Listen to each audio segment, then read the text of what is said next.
So, if someone could chat that they can hear what's going on real quick.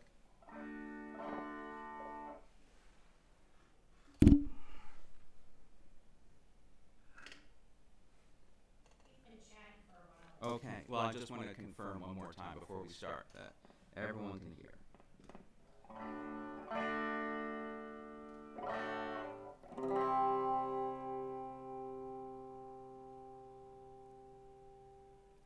Is anyone confirming?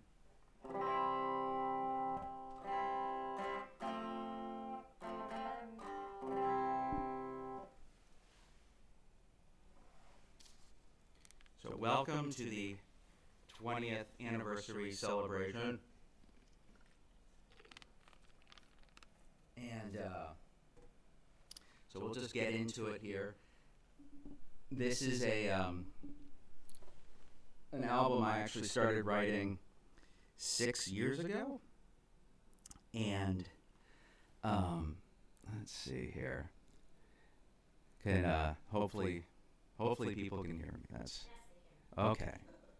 Just trying to confirm. Okay, so yeah, this is an album I started writing 6 years ago, thinking I was going to, bash through it relatively quickly and have it ready. I was originally thinking of it as like a 15th anniversary present, and then things happened, and now we're here on the 20th anniversary, but I think in a way, obviously it's better. 20 is a much cleaner number, much bigger milestone, all that kind of stuff. So we're going to have to improvise kind of our technical thingy here, where I'm going to play backing tracks off of a laptop here, and we're going to have to, we'll have to sort of find our sound on the fly, if that's okay with everyone here. Just because, in America we improvise. So this album tells kind of a story, not kind of a story, a story. The story of kind of the arc and history of Jeni and my marriage and relationship and all that kind of stuff. And I started when I think I wrote about 27 songs for this over the course of the years, just sort of trying to find different combinations and different things. And let's see here. And eventually got it whittled down to about 13 or 14 songs, I guess. So this is it, and we will start with. You can actually follow along if you go to the 20 website.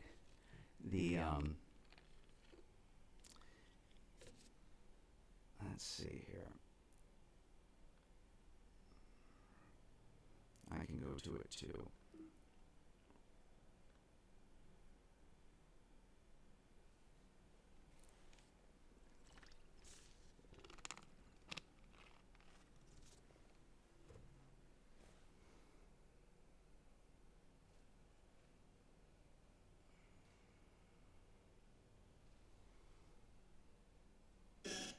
Okay. So, like I said, we're going to have to try to find the mix here a little bit on the fly, but I think we'll handle it. This is fine. I think America's seen worse lately, so let's see here.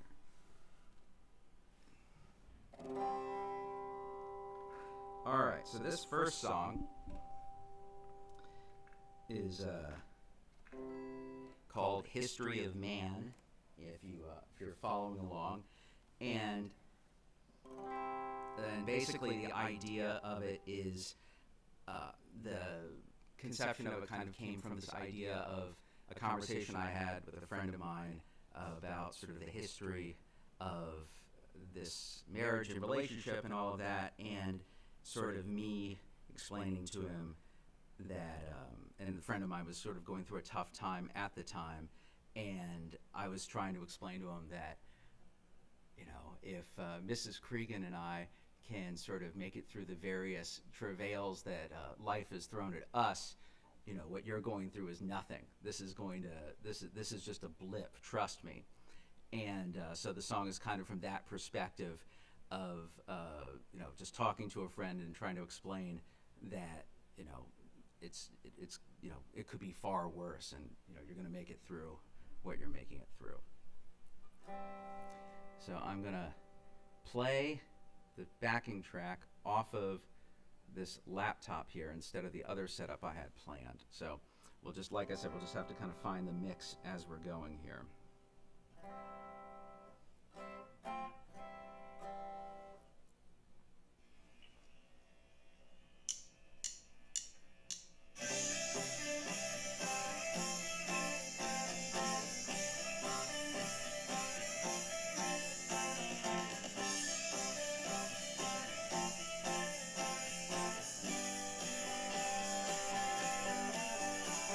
I don't know why the years keep taking me from all of my friends.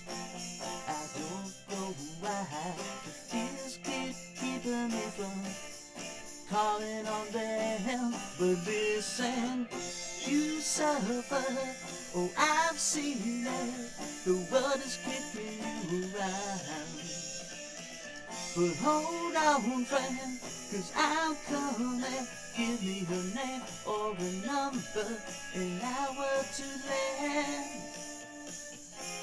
My history of man.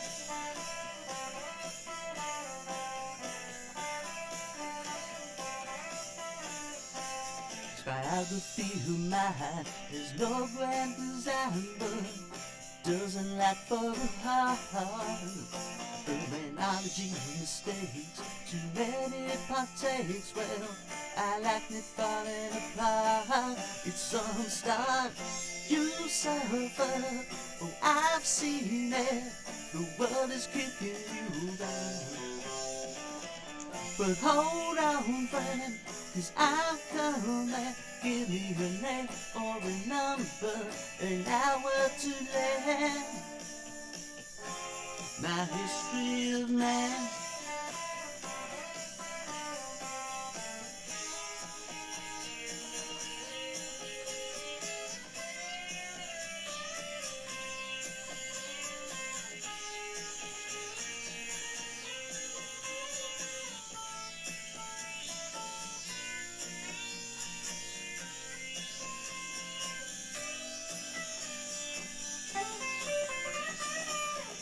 You suffer, oh I've seen it, the world is kicking you around.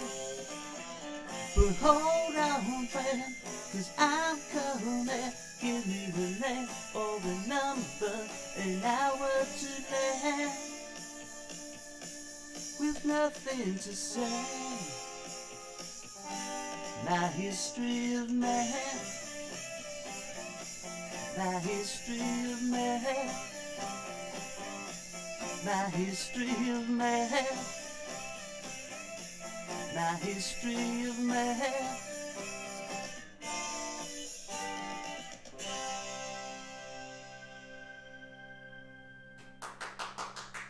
Okay, so that, I guess, can kind of count as our sound check. So maybe if someone can let me know how that sounded and stuff, that would be marvelous. Because with my current setup here, I actually am literally just playing along to the speaker. So the actually these headphones are an oxymoron now, so we can get rid of those. So here, let's really quick, let's check the YouTube world and see if anyone is. Wags says it's awesome. Okay, all right. Well, I trust Wags. He's got a marvelous ear. Yes. One of our great living Americans. wags. And Fern was asking for nudity. Yes, the request for nudity is actually being granted as we speak. That's why the shot is waist up. I just like to feel free when I play these days. So, all right, so there was that one. So, all right, so, and I apologize for being this close to the screen. Since I started doing those garage videos, I've gotten lots of comments about how enormous my head is, and I know it's very. No, it's others too. So I apologize, and I also apologize for my closeness in general. I really wanted to avoid being another one of these COVID balladeers with a sad acoustic guitar just moping into the camera about staying home and being lonely and all of that stuff. I'm going to try to stay away from acoustic guitars if I can tonight. We'll try to stay electric because I think America has seen enough of people playing acoustic guitars and staring like this and being sad. So let's move on into the story. So if you're following along on the old website there, you can see that the next song is called In California. And the idea of In California, it's sort of taking me back to when I first moved out here in late 1997, like December 1997. What were you doing in December 1997? What were you doing then, dear? I was at USC. You were at USC. Right. Well, this is all. Yeah. There's a method to all of this. So here, maybe I don't know if we can see Jeni over there for a second. No, we don't need to see her. I don't want to fulfill Gregor's request. Yes, it's full on anniversary mode in here, America. Things are getting steamy. That's all I can say. So let's go on to the next tune. So In California. So the idea of this is, it's kind of autobiographical and stuff. And let's see here. Just tuning really quick. And so the idea sort of traces my first initial kind of cross-country drive and journey from growing up in the DC area and coming out here to start at USC Film School and all that stuff. Obviously very exciting when you're a young person going across the country to start a whole new era, and was definitely thinking about sort of that pioneer spirit and things like that. And I think I wrote this, I know I wrote this song in sort of the most Californian way possible. I was sitting on a rock in Big Sur with a ukulele overlooking the ocean, which is like so hipstery, it's embarrassing to even say. It's probably the most embarrassing thing I'll say all evening. So originally this was on ukulele, but we will do what we can with the full arrangement here. So In California. It's also one of the few songs I've ever done to have a harmonica on it. So there's some trivia.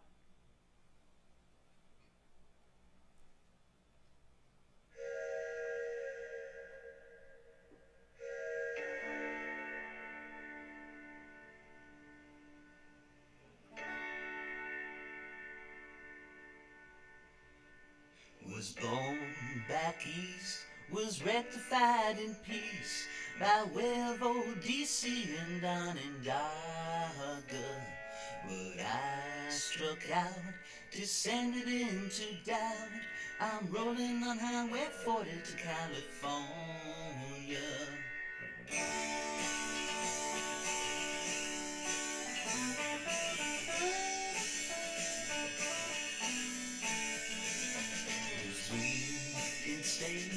They camp in Silver Lake, The bullets, well, they're still flying and they won't ya. Now I'm alone, a mattress and a phone, a traveler aground in California.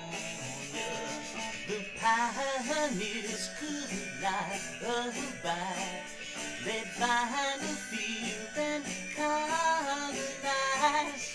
Try to defend and grow and slide in green. It's not what I've seen. I'll take my bride, I'll take her for a ride. We'll walk among the pines that Spain had loaned ya. Breathe in the sea, breathe opportunity. Anxieties unsleeved in California.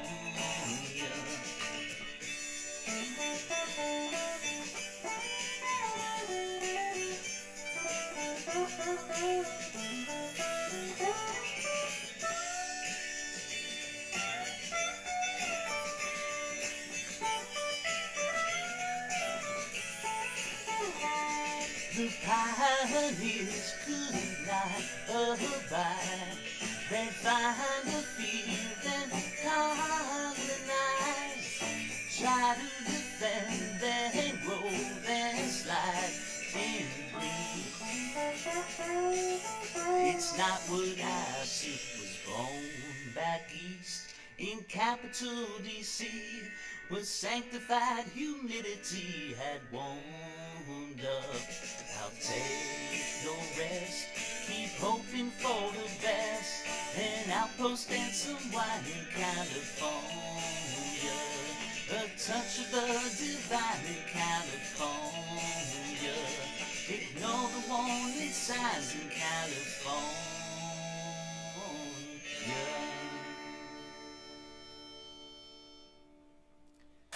All right. Well, one person's excited. That's good. All right, so now we move into Jennifer territory. So this next song is called Pay to Play. And this is sort of a snapshot of me at the very dawn of film school, like early 1998, started in the middle semester, January of 98, and was confronted with all sorts of like new dynamics that I had not been confronted with before. When I moved out here initially, I was very much looking forward to leading a sort of archetypal 70s film school free type of life, right? Oh, yeah. You want Yes. to Yeah. Hey.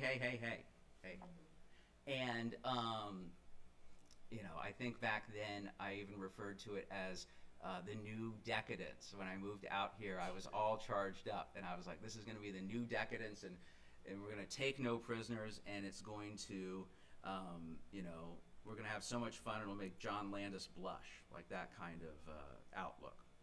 So you get dropped into the middle of this, and sort of feeling your oats a little bit, and so the song sort of talks about, like, there's a reference like El Nino. It was raining big time that first semester, and sort of having that feeling of being broke and putting yourself through school and all this other stuff. And I had to work a full-time job while going to film school and all that. And back then, if you knew me, you knew I had a little bit of a chip on my shoulder about that kind of stuff. I was a little bit, I think in retrospect, maybe a little bit too much of a class warrior, but that was kind of my outlook that got me through it. So this song sort of skips around a few things. It talks about film school. It talks about the job that I had to take to put myself through film school, which was this weird job. Actually, Mark Wagner would know about this, where I worked at a ride simulation film company in Burbank.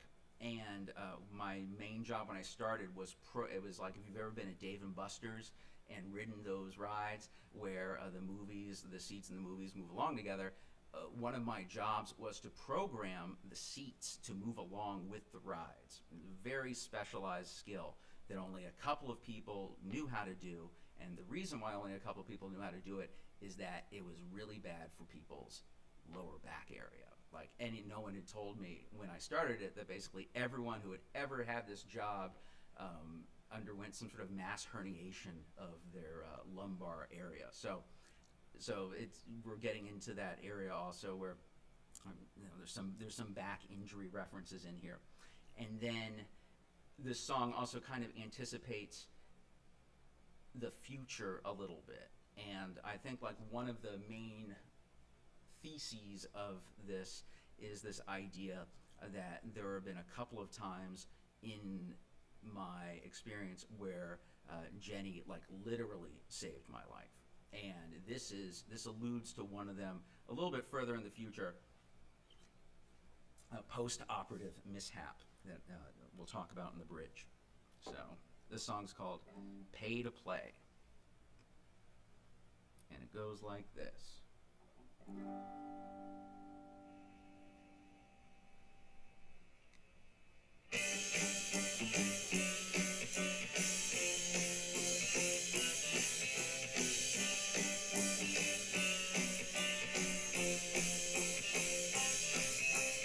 El Nino and the super hate, knee deep in January '98. These East Coast fears keep me splicing late, and I'm broke as hell. There's a line written in cement that promises your dreams will all be relevant. But I do believe the reality is pay to play.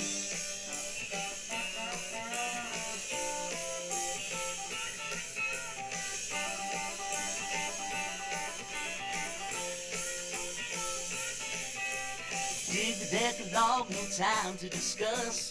Don't believe the article, John Milius. I'm losing 80 hours on the I-5 bus in my L4 resign. Dropping back at dens in my coffee cup, bombing it with sake just to break me up. But I do believe the reality is pay to play. I remember a time when I flying by, and that Lord did divine, though I was gone.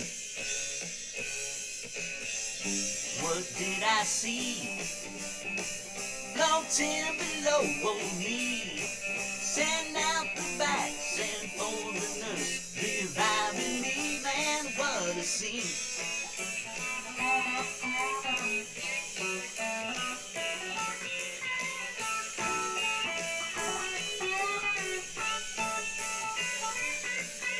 I had a girl, lost a girl, where did she go? Got a feeling she's the one I already know. This new decadence is laying likely low, and I'm busted by design. If I could find just one true soulmate to last the rest of my life, well man, that would be great. But I do believe the reality is what you make. I do believe opportunity is golden state. I do believe the reality is pay to play.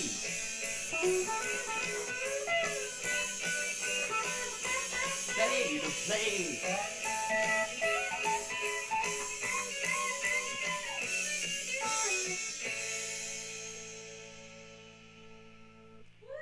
Yay. Okay. So now we get into the meat of the matter, the heart of the sandwich here.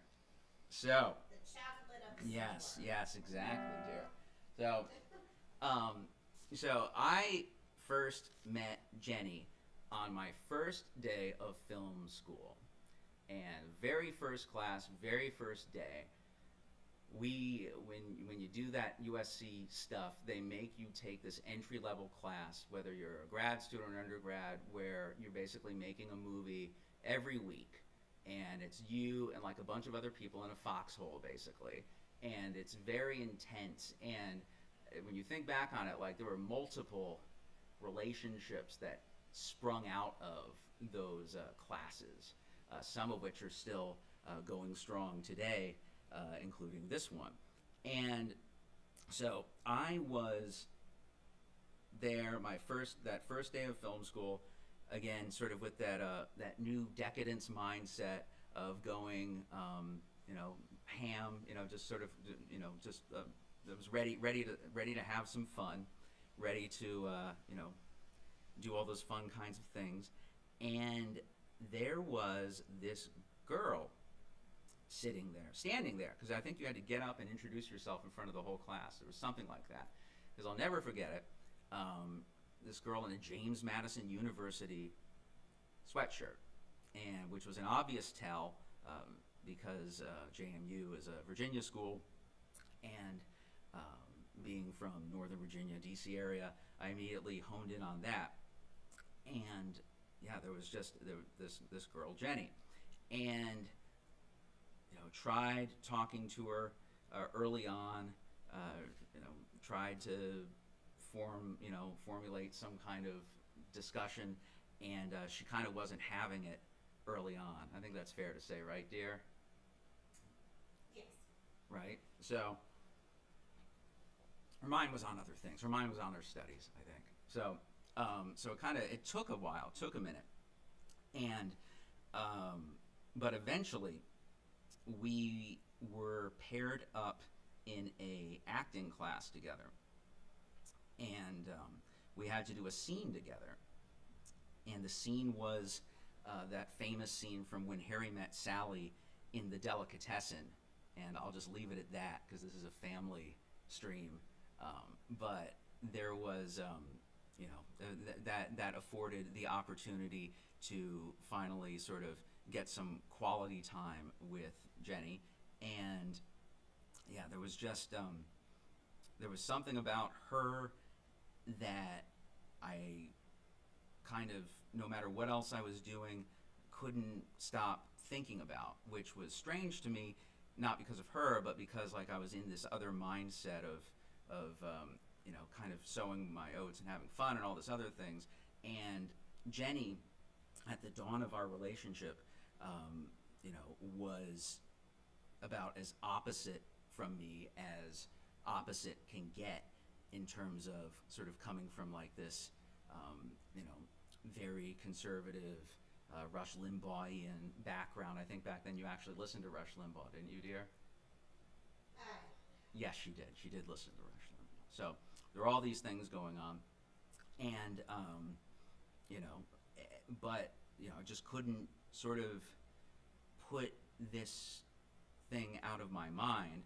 And eventually, I realized I had to sort of clear the decks and pursue whatever was going to happen here. And so I, messy in a couple of ways, I guess, but I just had to. I had to see what was going to happen with Jeni, with this girl, even though she had at that point given me no sign or reason for any kind of hope on that front. Okay, you asked me Yeah. out in a group to go see the Spice Yeah. Girl movie. Yeah. And you thought that was supposed to be a date. Yeah. You're like, so some of us are going to go see the Spice Girl movie. Yeah, that was me being smooth, dear. No. I didn't go, by the way. Yeah. Did not go see the Spice Girls, which maybe now I regret. Yeah, exactly. Well, life is all about regrets. But anyway, so I just decided, to go for it and finally throw caution to the wind and all of that. And so we started dating, and Thanks to my car break. yes, thanks to Jeni's car breaking down, there was an incident where we had a shoot, and thanks to the poor craftsmanship of the Ford Motor Company, Jeni's brakes went out on her car, and With the beagle in the right, car. with a beagle in the car, and it wasn't as scary as it sounds, but so it gave me the opportunity to be a semi-temporary hero and sort of take care of her through that scenario. And I think that's kind of, in a weird way, that's really where I think the real spark started was on that day. And so, but when we first started dating, there were, I think, on both sides, it's probably fair to say, some questions about about the whole thing, because of the vastly different backgrounds that we came from, and I think yeah, on both sides there were some questions. I know on Jenny's side, she had one particular friend that very much so thought that I was going to be punished by the above for dating Jenny in no uncertain terms. I think the prospect of my early demise was actually broached in that moment. So there was just there's some stuff going on. But I think that, like, if you know me and Jenny, sort of the history of the relationship is definitely one of, like, there isn't a lot of downtime, let's put it that way. It's a lot of highs and a lot of lows, and yeah, a lot of drama. All drama. Yeah, and I appreciate that if you're not Jenny and myself, it can be somewhat exhausting.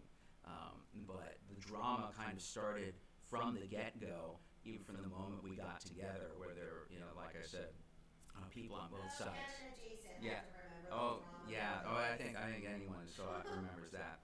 And yeah, and yeah, there was, yeah, I think yeah, just it was a situation, but again, in the back of my mind, I was like, I just have to power through this and see what happens. There was just something about this situation that I just knew I could not let go of.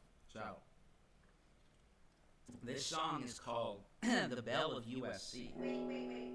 What? There's a glitch on the website, and you have the wrong lyrics up for this song, so you have to tell us what the lyrics are. Oh no. Yeah, you have History of Man up in this section. Oh man. So you have to tell me the lyrics, because I haven't heard it. Holy smokes! Well, that's embarrassing. Okay, so this song is about here. Actually, here, Jenny, tell everyone about what you were thinking and doing at this time, real quick. Why don't you? This time? Yes, tell us about what your tell us about your feelings here. I don't know. All I remember is that day. I had heard a rumor that you liked me, and the day that the Bronco broke down, I had a feeling that if I walked the 3 blocks with the dog back to the park where the sheep was, you were going to help me out. And you did, and I remember in that Bronco, in the first 48 hours of our relationship, me asking you, are you the kind of person that just likes to go through life happy as is, or do you like great highs and great lows? And man, I never knew what great highs and great lows were at the time. I think I was very naive. And since then, I thought, oh wow, these people are friends of ours, seem to be so calm and stable. And you know what? That seems very enviable at times, but I would not trade, most days, I would not trade all our drama, because there definitely is, I mean, who else does this? Will you push my chair over? Do all the calm people do these crazy concerts and stuff? All right. And while we're talking about crazy stuff, Here, we're gonna switch hats we're here. switching Yeah, hats. because we're getting into the more the California part of this. Chris So. Lindsay said he needed more chilies. Okay, so all let me right. just put my head in here. All right. You can't even. Just your head, dear, because your decolletage is definitely The hat's falling off. awe-inspiring. Okay, well, that was Jenny's fascinator there. Oh no, this is a real hat. That is a real hat. This is Okay. made for me by a real fancy milliner. Okay, so now the good thing about that delay is that I was able to update the website in real time. That is how dialed in I am on this stuff. I mean, so if you go to the Belle of USC now, you will see the lyrics there. Alright, let's see. See if it's updated, but I believe it has. this song kind of rocks a little bit, so we're gonna. Nope. Maybe you have to. Yeah, I think you have to refresh the page, but it should be live. I'm pretty positive it is. Okay. All right. So this song's called The Belle of USC.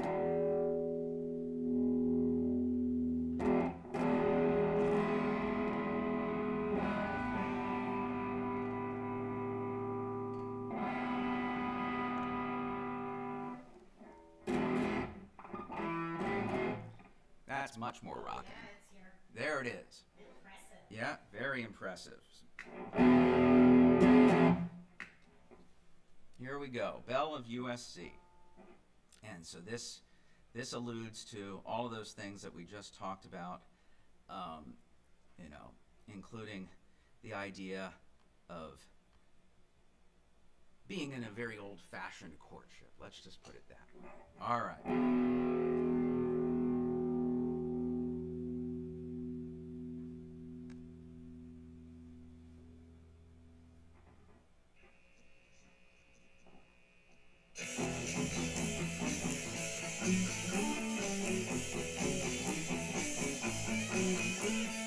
On day one I had a vision, brown-eyed girl who got religion right.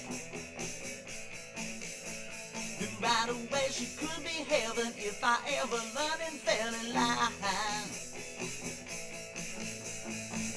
A true Virginian like I never seen. Such a woman told her though it's dirty, long and lean. Jeni, something about you makes me want a wedding. Just one little load. Look from you is plenty. Some television's fine for me. You're the Belle of USC.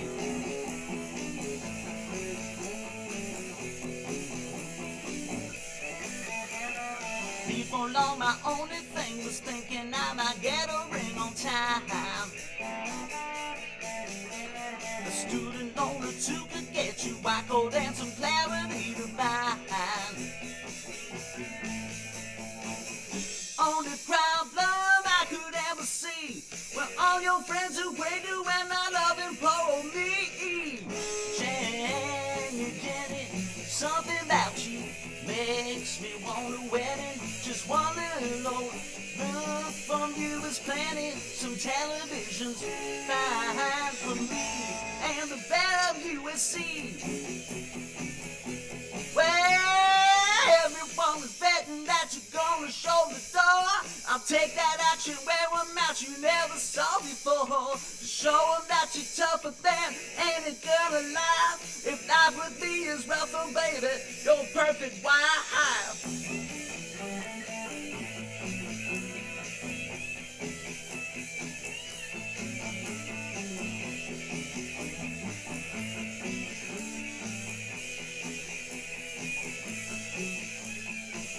Sat your daddy down, gave it to him straight. I'll beg permission, but my mission's never gone away. Hey, Jeni, something about you makes me want a wedding. Just one little old look from you is plenty. Some television's fine for me. Your friends can disagree. You got a fine degree. You're the Belle of USC. Belle of USC. The Belle of USC. Belle of USC.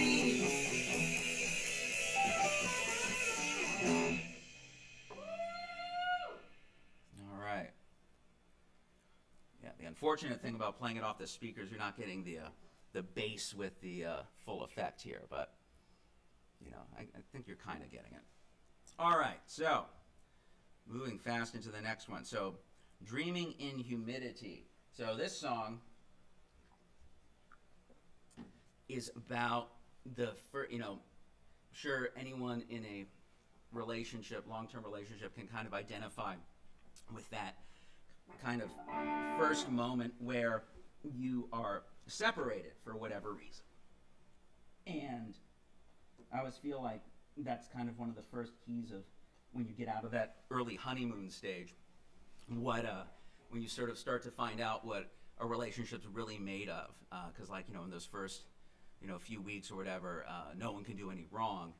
But when you sort of hit like that first like separation, how are both parties going to handle that? And I had to go back east to take care of my mother with some things, and I was back there for a little while, and went up to New York, went up to Manhattan to see some friends of mine, some old friends of mine, while I was there, and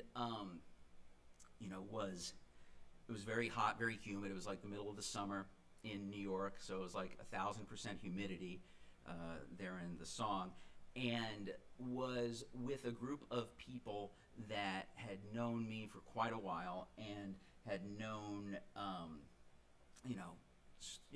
my history, past history, whatever, however you want to put it, on the romantic front and all of that.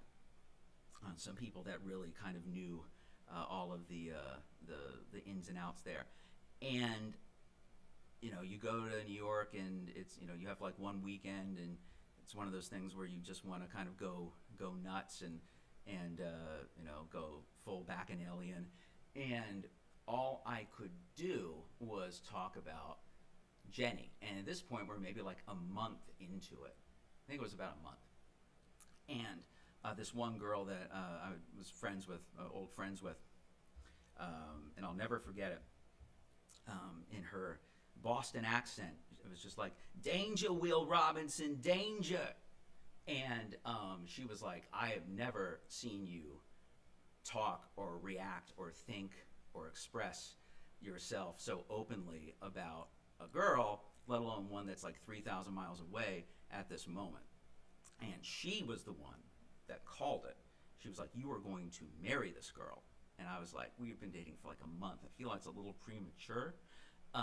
But she called it. And like I said, I'll never forget that. That "Danger, Will Robinson, danger." There was all sorts of wicked warnings being put, but happy warnings. It was a good danger. And just that feeling of, I think I ended up trying to just call Jeni from a payphone in the middle of Manhattan somewhere, and I'm sure she was asleep at that point. But it's sort of those early days when you're just so gone on somebody that everyone can see it. So that's what this song is about.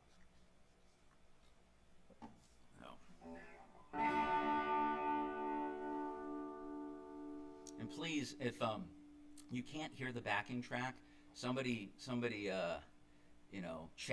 chat, and Jeni will tell me, and I can adjust here. So, as I spent a lot of time making these backing tracks, so it'd be nice to be able to hear them.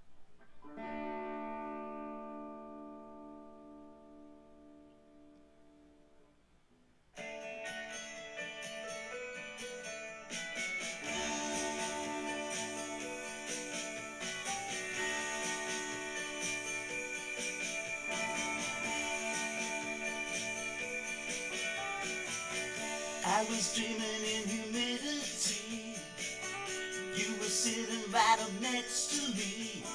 Nothing sad, nothing ever wondered. I was living in another state. You was thinking I could navigate. What we held, would we hold it under?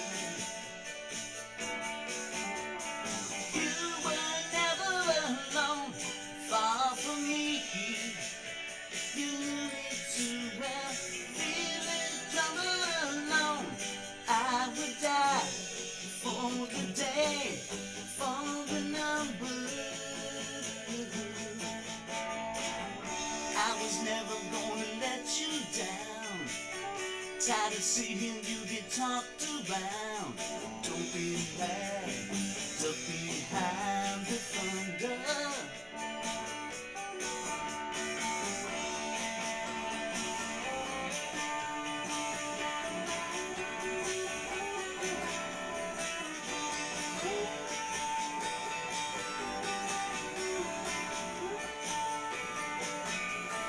You were never alone, far from me. You need to well, feeling crumble alone. Never see a reason with help. Stumble around on my own. Never free. Believing farewell. Nights afraid that you've flown. I would die for the day you're going under.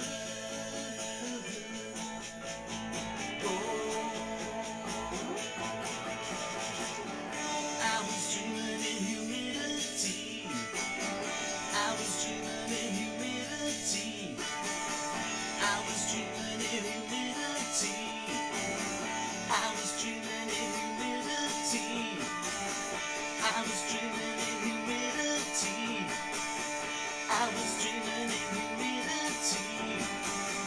I was dreaming in humidity. I was dreaming in humidity. Whoa, whoa, whoa.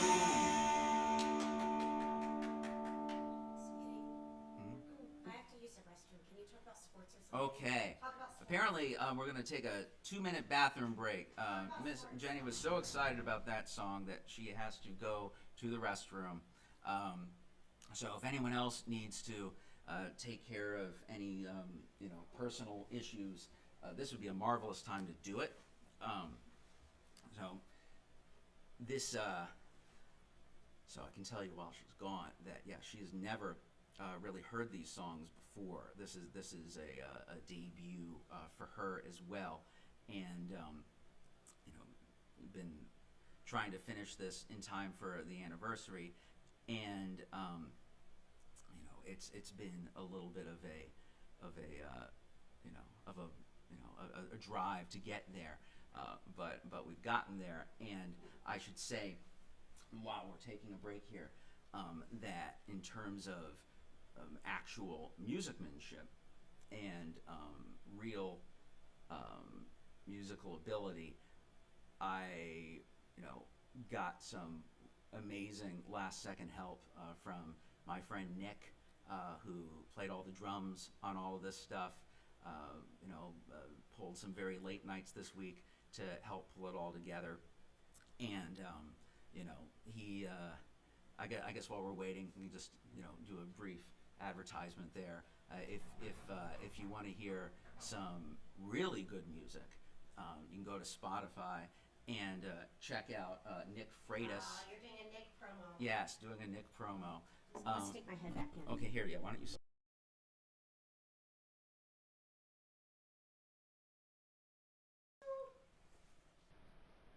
All right, so let's see here.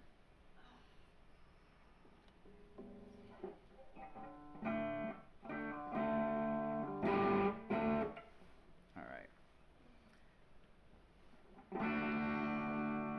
Oh, it looks like, hold on.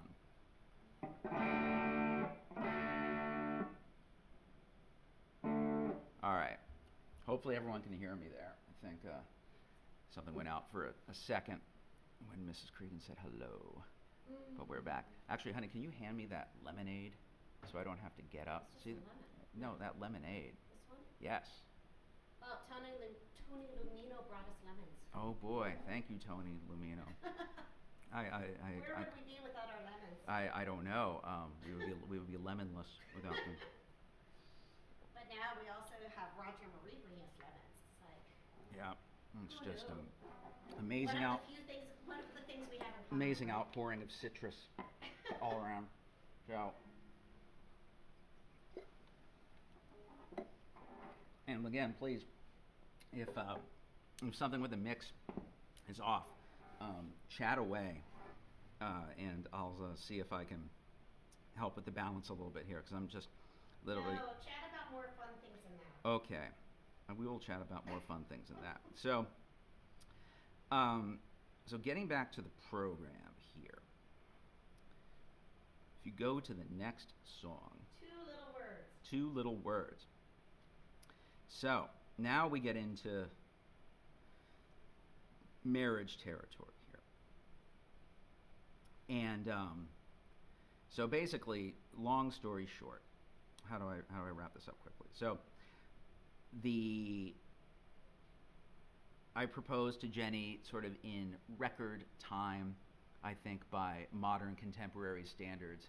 I think we'd only been dating 10 months when I proposed, and just was, again, so cosmically sure that this was the way to go that just decided to go for it. And it was also sort of driven by again, sort of our penchant for drama, because I knew that there was a perfect built-in proposal opportunity on the calendar, because by then Jeni had started working at the Academy of Motion Picture Arts and Sciences, also known as the place that does the Oscars.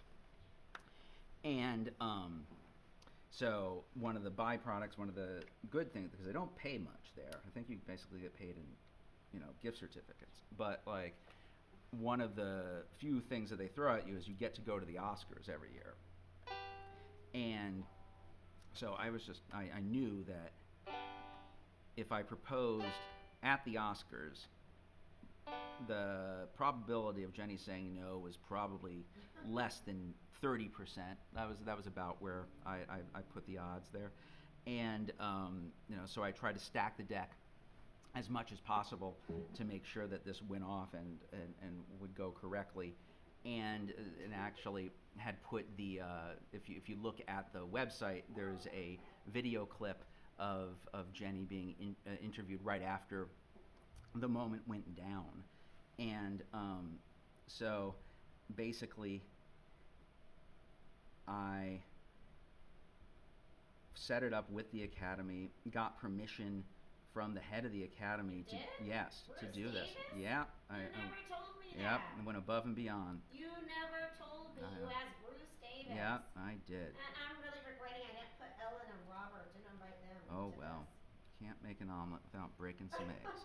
And oh man, I didn't know that. Yeah. After all those years of me having dreams I had an affair with Bruce Whoa, Davis. whoa. All right, we're straying from the nice story here, dear. Well, you're being so eloquent, but I'm jumping ahead. Okay. And I'm looking at the lyrics for 10 Little Oh, Words. don't. No, the whole idea is to not jump ahead, dear. Oh, I know, but I'm laughing out loud about the priest running astray. Yes, because this This is awesome. yes, this song has a lot of biographical detail in it that Okay, I will try to get to really quickly here. So, so basically, proposed at the Oscars, was, had some great help from some people, some of Jeni's friends at the time, still good friends of hers, Jennifer Prindeville, I think she might be watching this, and we had this whole plan where we would form sort of a protective layer on the red carpet around me, and allowing me the space to operate in the way I needed to operate at that moment. So got to that sort of hub on the red carpet, everyone's screaming at you. It's just sort of one of those moments that you won't forget if you happen to propose to somebody at the Oscars. I actually kind of recommend it. And you're sort of surrounded by celebrities and security people and people looking down at you and cheering and all that stuff. So just went for it there, pulled out the ring, and if you look at that video that's on the website,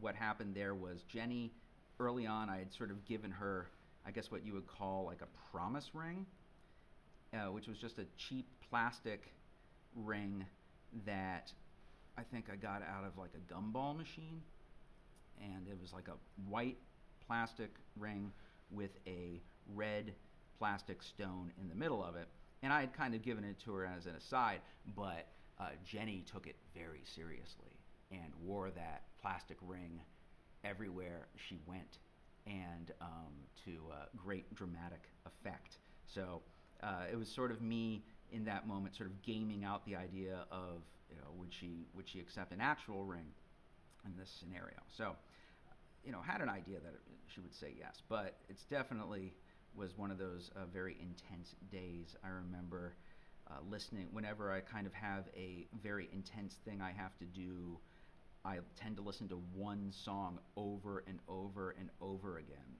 as a way of focusing my brain. And I remember listening to St. Dominic's Preview by Van Morrison for about 3 hours straight while I was getting ready to do all of this and getting in my tuxedo and having the whole drama also of, because I refused to wear a clip-on at any time, but especially on the day where you're going to the Academy Awards to propose, and so that added an hour of drama.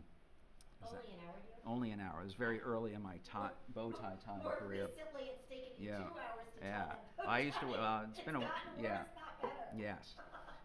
Age makes most things worse, dear.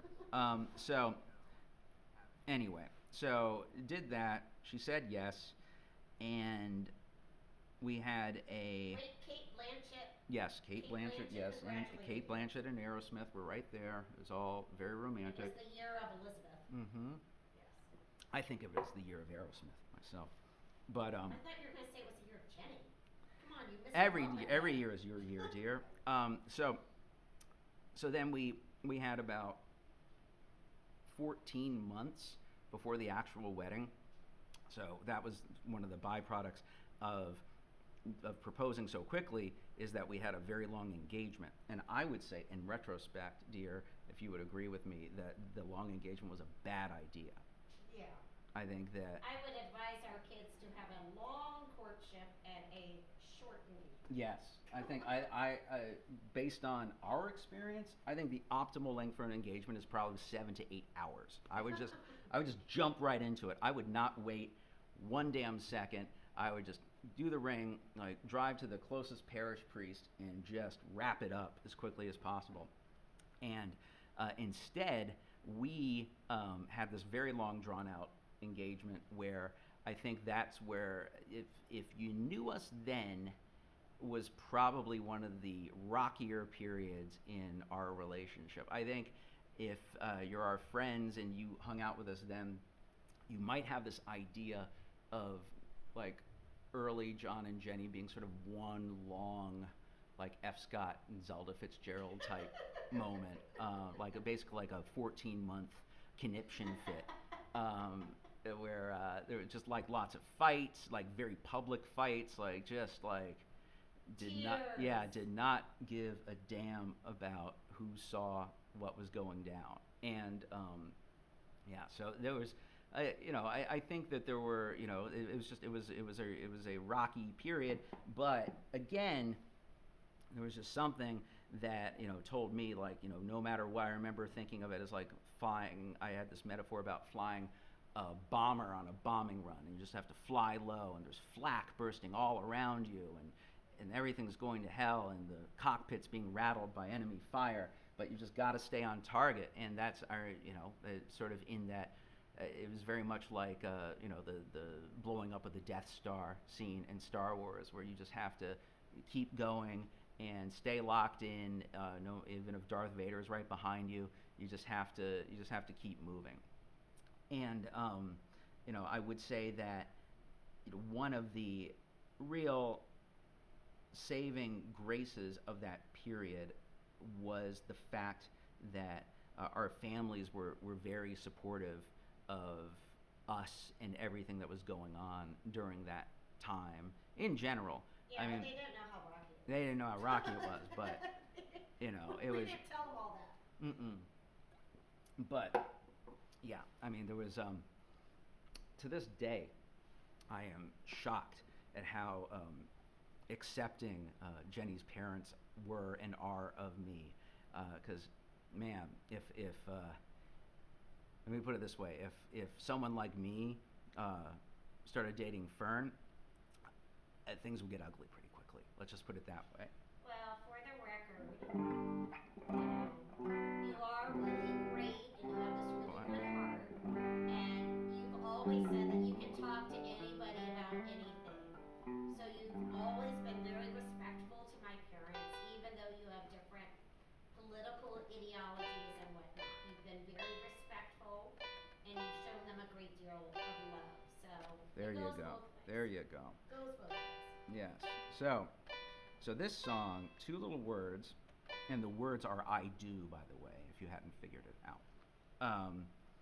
is about our actual wedding day, which was filled with as much drama as you can frickin' imagine. Sort of staying No. with.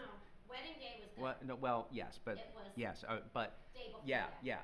So let me, a part of it included the priest that was supposed to marry us was defrocked like a week before the wedding for reasons that maybe legally I can't discuss. But so we lost our priest. We had to have a pinch hitter come in, Father Bob, who was basically sort of the not Father Bob. What was his What are name? you talking about? Our lovely Father Bob did not. Not Father Bob. Who was that guy's name? I just think of him as Ned Flanders. He looked like Ned Flanders. He was basically Ned Flanders. No, you know what? I think the first guy was some sort of relic. The next one was John. The John. one that actually married us was a Father John. He only met with us for 2 weeks, but he was great. Yep. I think he was a John. He was great. So, but I remember him threatening me. He was just like, and I had done nothing to incur this threat. I think it just must be one of his baseline garden variety threats, where he's like, if I smell liquor on your breath, John, I'm not doing it. And I wasn't. Oh, wow. Yeah. He was just like, I say that to everybody, but I think he could tell with me that I probably needed a drink at the time. So, he was a good strong influence just at the moment when you needed it. So, so all of this drama going into the wedding was up all night the night before the wedding. I think there was actually a point where postponing the wedding was actually even broached, and just all of this drama. And the day of, you stay up all night, and I go to my mother's, and my mother refuses to go to the wedding, and I had just bought her a new computer, and I picked up the computer monitor and I dropped it on the floor and said, "Go to the damn hairdresser, Mom." And Hey, is Josh Newman here? I Did you don't know. invite him? And she got up and she went to the hairdresser. So I don't think so, dear. Oh. So just all kinds of drama headed into it. But again, the actual wedding and the wedding day and the reception and everything was great. I think to this day, but to this day, people will still volunteer what a great wedding it was.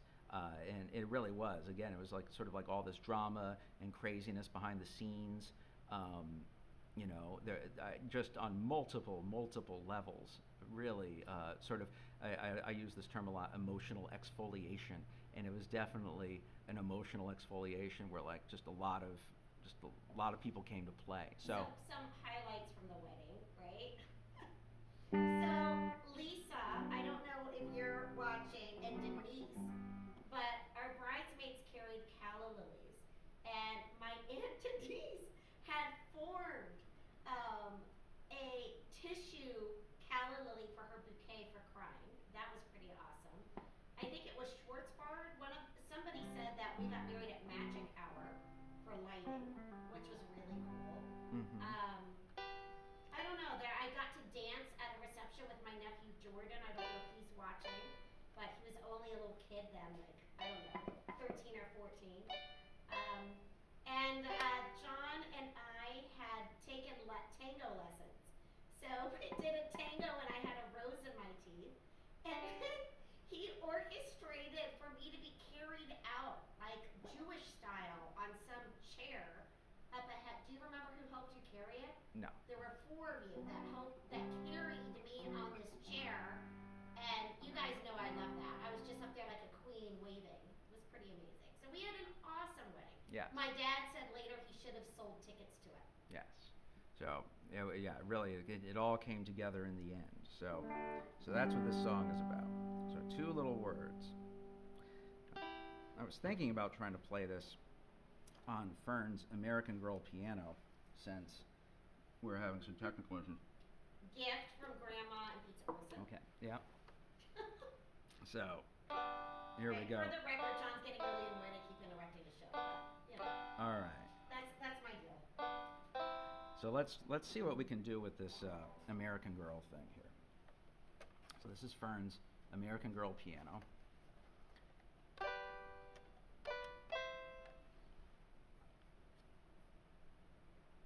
So I'm going to try some sleight of hand here and switch from American Girl piano to the guitar eventually.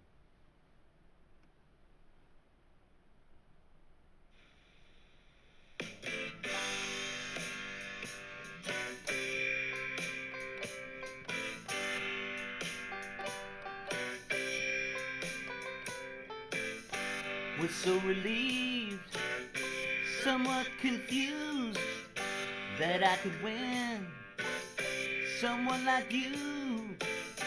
I can't believe me so deceived. Say 2 little words for me.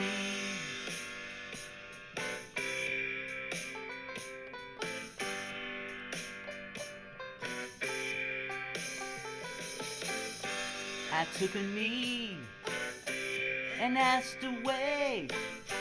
You found a dress, circled someday. I can't believe Suffolk at 90 degrees. Say 2 little words for me. I heard the priest ran astray, sent by the Chesapeake Bay. The rehearsal was so frank, our future family so dismayed at all the drinking displays.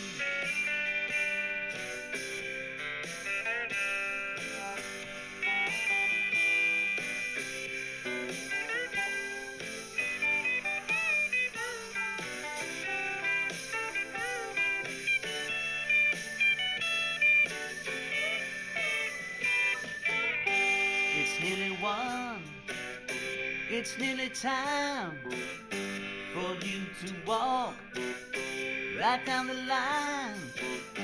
I can't believe you never live by decree. Say 2 little words for me. I can't believe this is real. Hung over heavenly sea. Can't believe this is real. Hung over heavenly sea.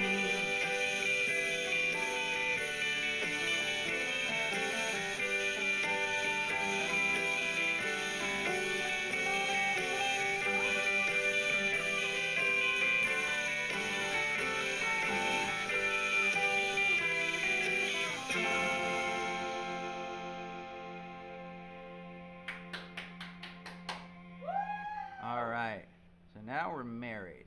Now we're going to skip ahead in time here, 8 years. And so... Talk about those 8 years. Okay, no, let's not. No, 8 years were fun. You know. We did a lot of Acapulco happy hours. Yes. And we had our dog Lily. Yes, we had Lily. And there was a dog attack. And we got our first house. Yes. So a lot of things happened. 8 years. Yeah, a lot of things happened those 8 years.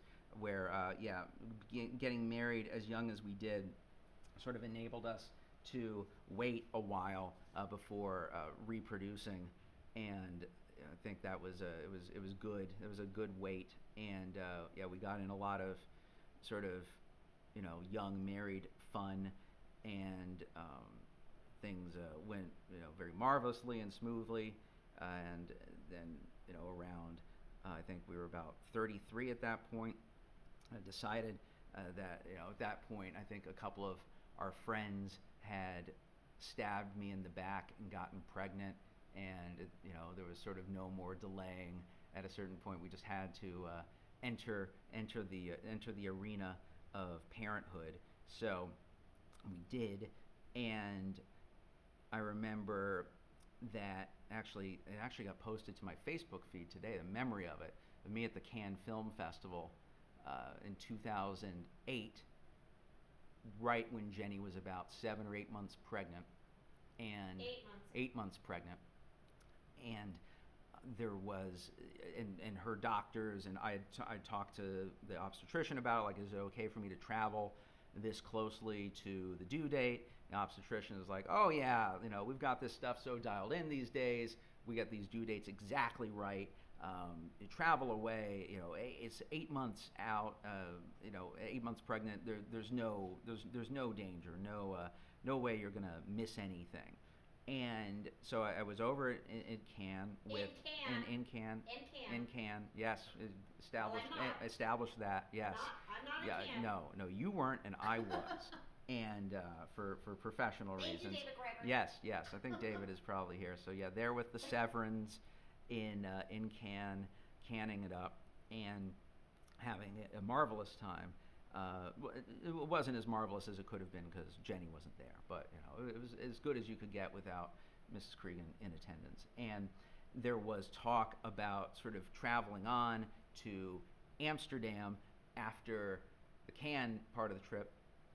And again, the doctor had told me there was no danger, nothing to worry about, and the idea was on the table, but something told me that going to Amsterdam would be pushing my luck.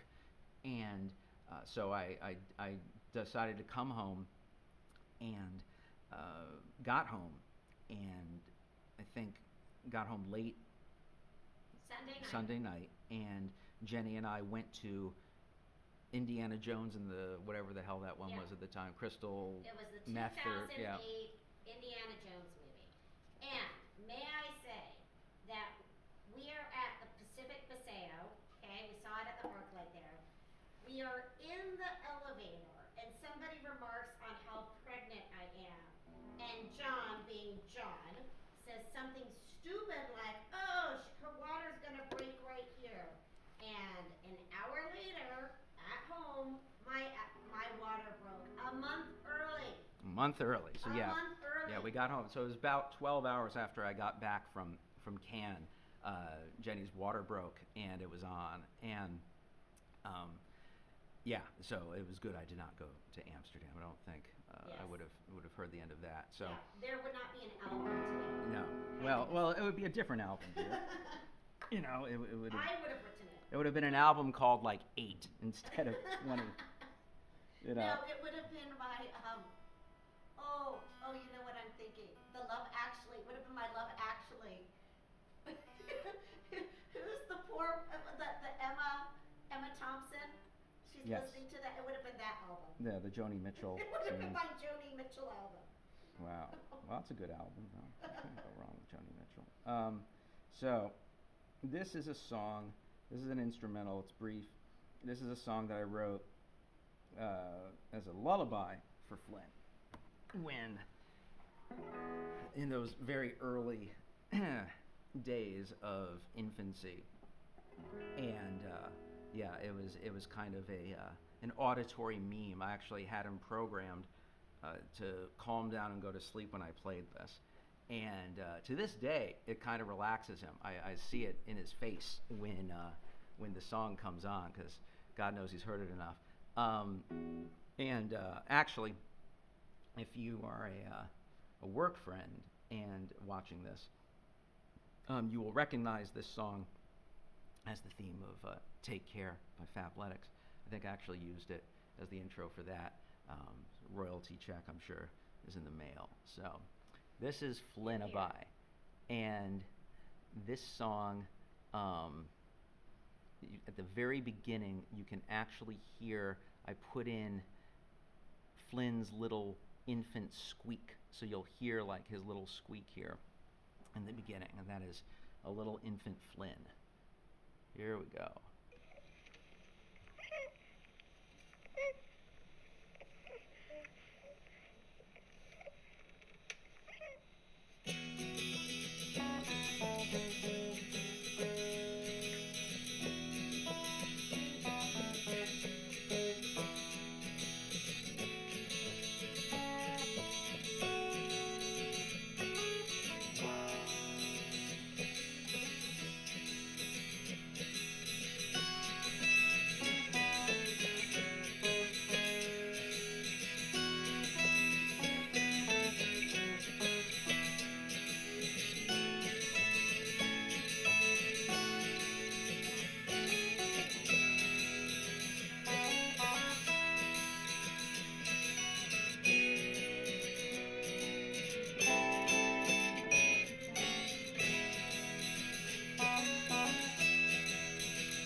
All right, so that's Flynnabye.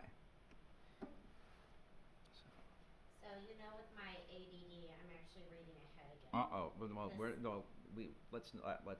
we'll stick with the program. Oh, but here. I'm crying with this one. Okay.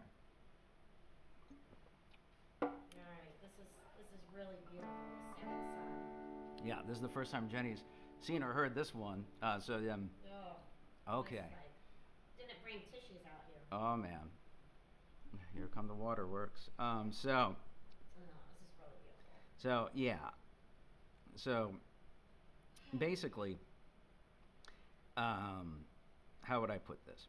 So I would opine that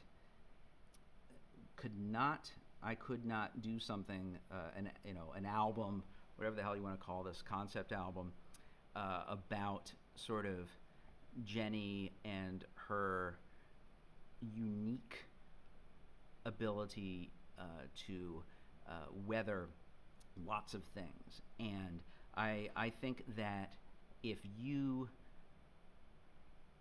thought about the quality of Jeni that may not be the most immediately apparent, that is hugely important, I would say it is that toughness and resiliency. Because basically, so what this song kind of does is it sums up a lot of sort of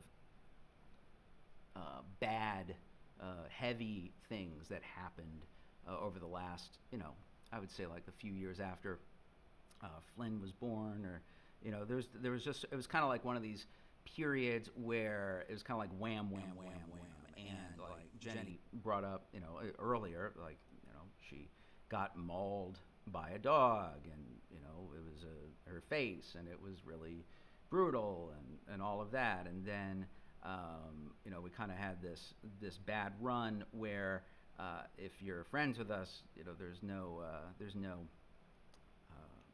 no secrets or nothing to hide here, but obviously there was the stuff with bringing my mother, who was very sick, out here. She died suddenly in a really bad way that I'm literally legally not allowed to talk about because of the lawsuit settlement and things like that. And then getting in other stuff, basically, I think to sum it up, I got sick, and I don't think that's any surprise or new information for most people. And it was a sort of unique sickness in that it started as one thing, became another thing. While you're treating one thing, you get put on all these medications that sort of trigger other things, and just ended with it did not end well. And well, yes, well, at that time it did not end well. Let's put it that way. And I alluded to earlier that I think there was two moments where Jeni like literally saved my life. And so the first one, alluded to in that song Pay to Play back then, a few songs ago, was the one where I was famously in post-op after having a back fusion surgery, which did not work, by the way. I was overdosed on Dilaudid by some nurses that had lost track of how much morphine and opiates that was being given, and they gave me too much. And it's a sort of a well-known story if you know us, but like Jeni came in and I was dead. I was not breathing. I was not alive, and I was blue. And the joke about it is that like because I think I had like a smile on my face or something like that. Okay, do you want me to tell the story? Well, in brief, if you can tell it briefly. Okay, I was sleeping in the room on the sofa, and I heard John cough, and I woke up, and I went over, and his lips were blue, but he did sort of have this weird smile, and he was breathing. There was air coming out, but he wasn't responsive. So I hit the button for the nurse, and she didn't come right away, and I thought, he's breathing, it can't be that bad, right? But then I hit it again, and John says in those 30 seconds, because he had taken out this huge life insurance policy, that I was, trying to figure out if I was going to let him live or die. But apparently it was really bad. Yeah. Because they came in with a shock cart and literally had to shock him back to life. Yeah. So And I woke up from the cough, but I still to this day, because I do not understand medical science, I don't understand how he was breathing and he was dead. Somebody can tell me that in a chat. well, at some point I stopped breathing because they did an investigation. Oh. And But you were breathing when I hit the button at the that first moment time. I was, but like the official Cedar Sinai report was I was dead for about 2 minutes. So And of course, when John wakes up, the first thing he says is my brain okay? Oh. Is my brain okay? Did I lose any oxygen? yes. So so that was the first time, and then the second time was kind of in this sickness period where it got very ill all of a sudden really fast, and just Jeni powered through that period, and a lot of people were really supportive during that phase as well. Obviously, it kind of took a village there, friends and family and coworkers and all of that stuff. And I will say that the kind of the cliche about that is when stuff like that goes down, you find out who your real friends are.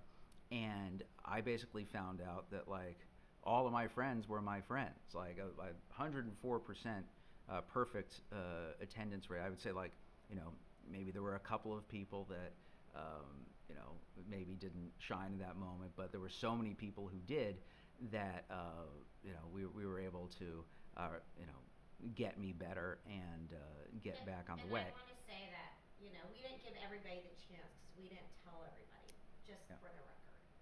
Yeah. Okay. So anyway, so there's all of that. So if you're watching this, I'm sure there's not many people watching it at this point, but like 22, yeah, 22. but yeah, so there was a great sort of outpouring of support during that period, and I'll never forget it, and I don't think Jeni will either. And it did end happily, because it's one of those things where was able to get better and recover, and in ways that I think I was able to sort of make certain improvements after recovering. So this song is it's sort of about Jeni's resiliency. I think that's the best way of putting it. So let's give this one a shot. And I will say as a caveat here that it's kind of it's about as emo as I get. So all right, here we go. And if you can hear the drums in this, Nick does a really good job drumming on this one.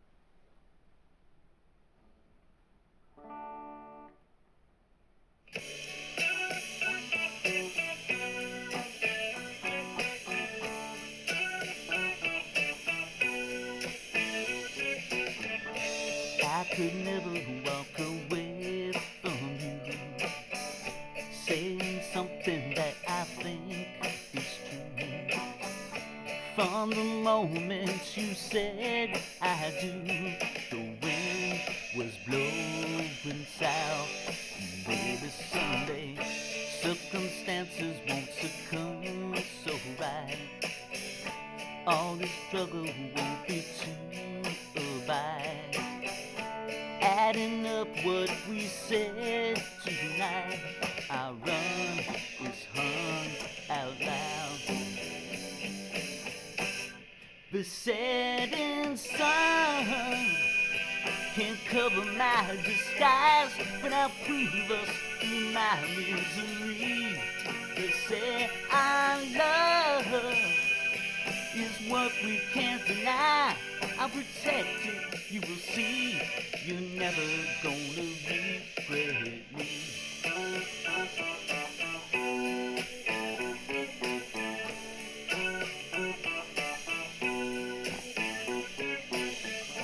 Do you tell it on a separate life? Well, your dreams are sound so different tonight. I'm gonna make them believe you were right. I know I let you down, but there's tomorrow. Parallels reach out too blind to see, dragging down beyond integrity. When I hold you, are you holding me? I run, I'm still unbound.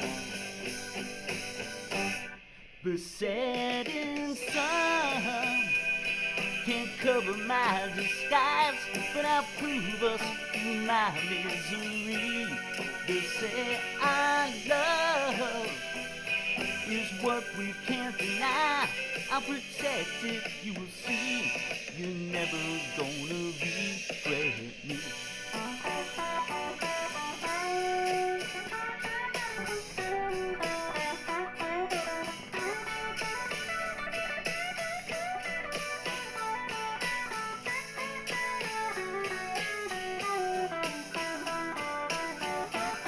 The setting sun can't cover my disguise, but I'll prove us through my misery. They say our love is what we can't deny. I'll protect it, you will see. You're never gonna regret me. It's not enough to be yours till I die. Am I speaking plain to thee? Through our troubled years to sleep, the sky above hands down our wounded life. I'll protect it, you will see. You're never gonna regret it. I will never walk away. I will never walk away. I will never walk away.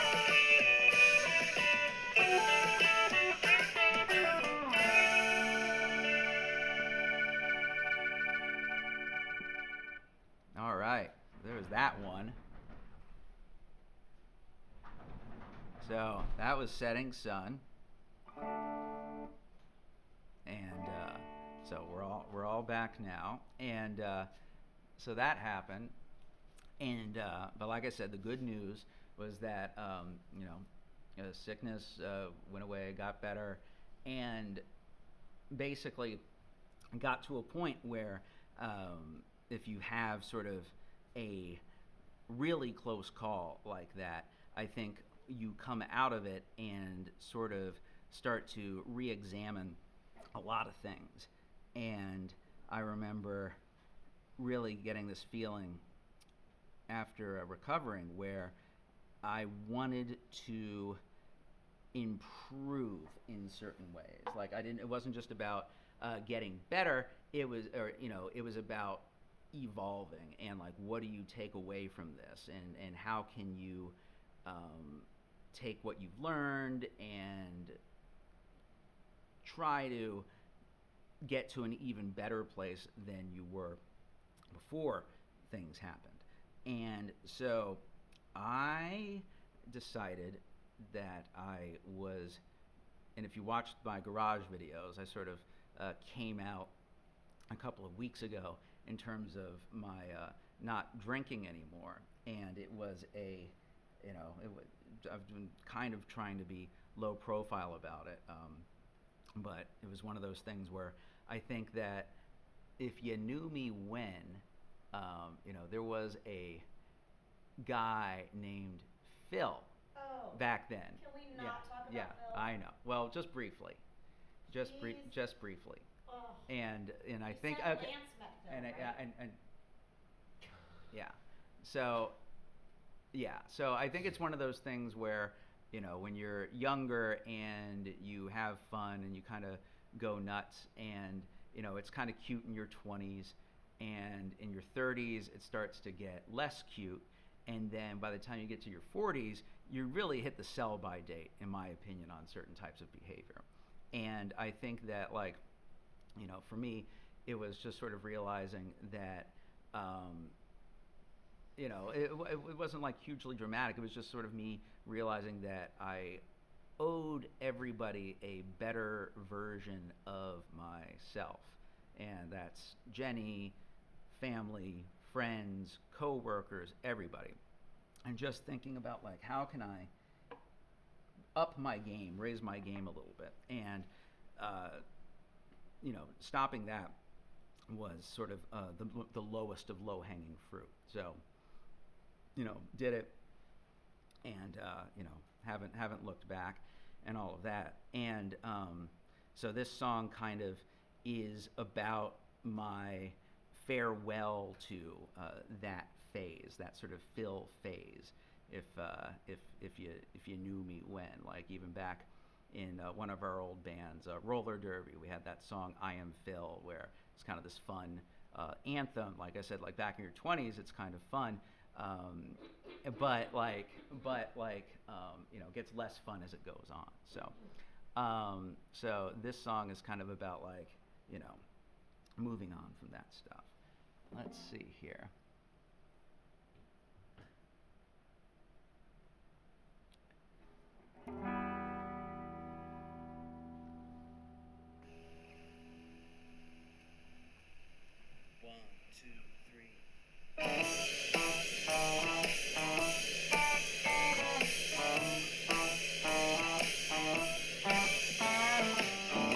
Every night you are forsaken. The first night you fell goodbye. I realize it's hard to take me. I can't recall the reason why. 'Cause I know your mind is on the things I forget when I'm drinking. I know your mind when Jesus would laugh till I made it back.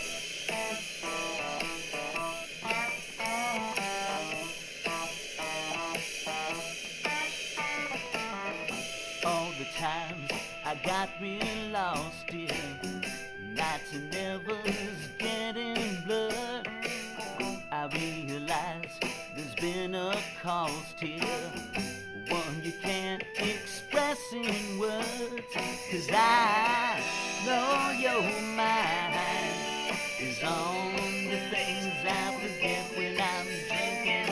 I know your kind, but Jesus would laugh till I made it back.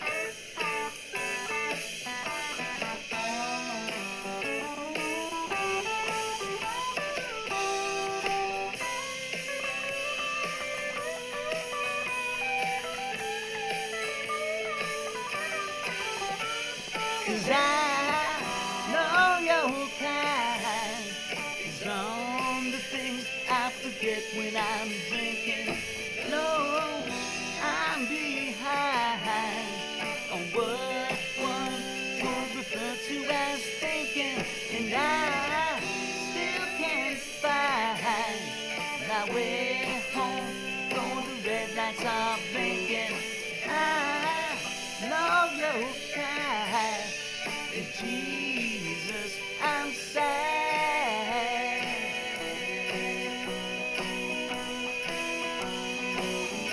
till it all goes black.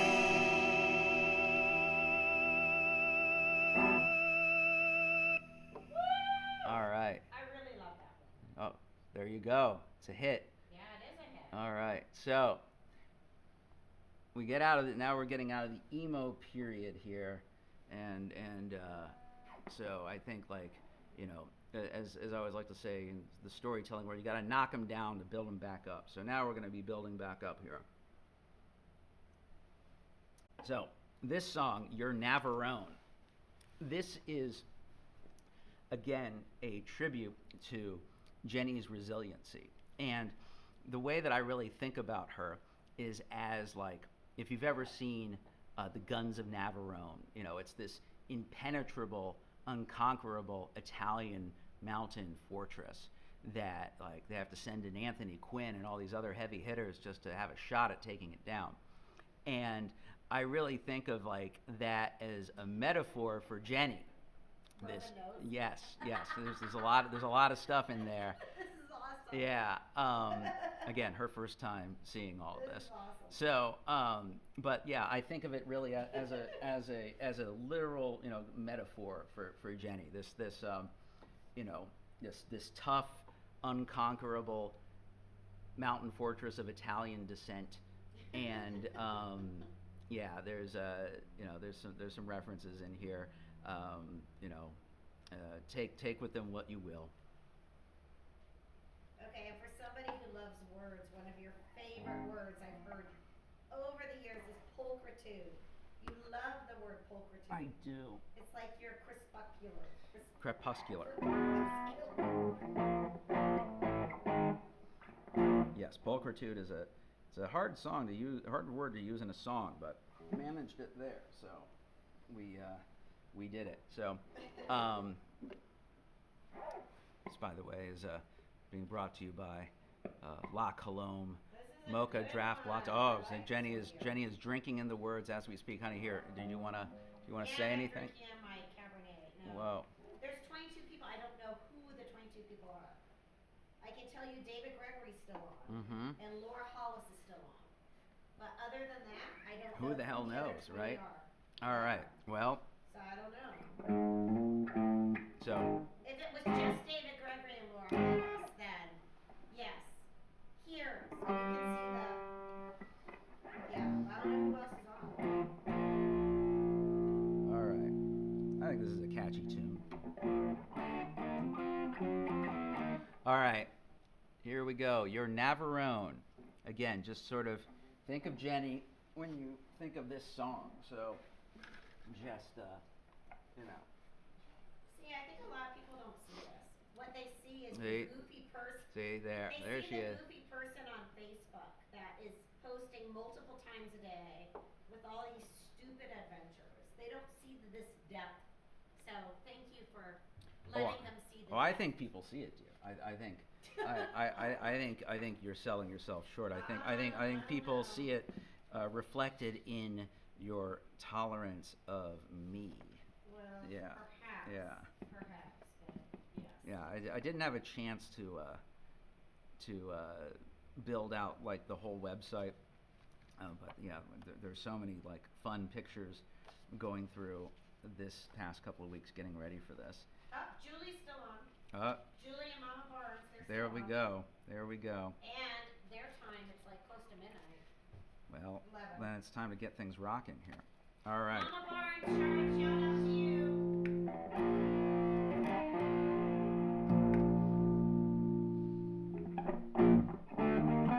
Okay, here we go. Your Navarone by me.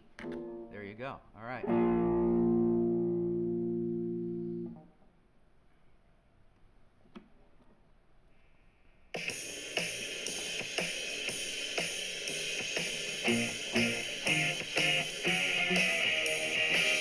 You're like a fortress carved way up high in some Mediterranean mountainside. So tough even Anthony Quinn was denied. And I can't take it, you're Navarone. Roman those and those guns are long range. Impregnable except that once in the rain. Pulchritude of universal acclaim. And I can't take you, you're Navarone. Evening lights ring around you when I stumble home. While I was out, I found 2 reasons to love you more. I love the way you handled the cause when I was laid up in Glendale Hospital. Thinking of you kept me from climbing the walls. And I can't take you, you're Navarone.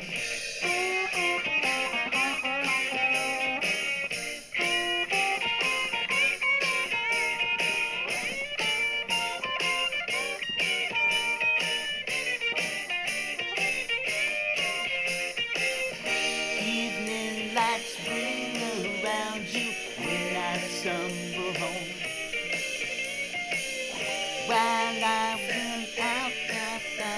me reasons to love you more. You're so high, I can't even see my most advantageous opportunity. I can't believe you ever pedaled by me, and I can't take you, you're Navarone.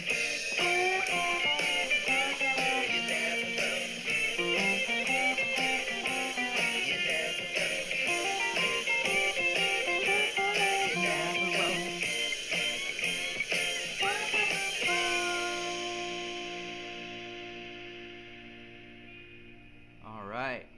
So that was Your Navarone. We're getting into the final part of the album here. So it wouldn't be an album about Jeni without an appearance by Fern. Woo! And Mini me. yes, each child gets their own song on this album in, all political considerations. So there's Fern there. And again, this was, I think, it's one of those things where I don't know which hat I should wear for this one. Let's wear this one. Okay, I'm guessing that this song was inspired by the fact that she played with her toys on top of your fancy piano bench and scratched up that bench in the Thomas Street house. But this song was written for Fern when she was maybe 4, and now at 9, she is still the destroyer of worlds. Yes, she is. Let us just say. She is a take no prisoners child, and which I love, by the way. I think that it's one of my favorite things about Fern is her fighting spirit. And it's definitely a fighting spirit. Sometimes I think she reminds me almost a little bit too much of my mother in certain ways. It's crazy, guys. It's if you've never believed in reincarnation, now's the time. Yeah, because there is Crazy. yeah, because Fern definitely has that genius gene, but it also can manifest itself in some pretty pugilistic ways. So here is Fern, Destroyer of Worlds.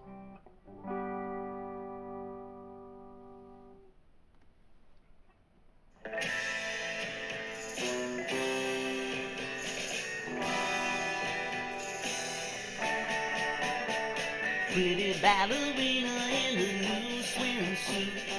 Pretty ballerina and she knows she's cute.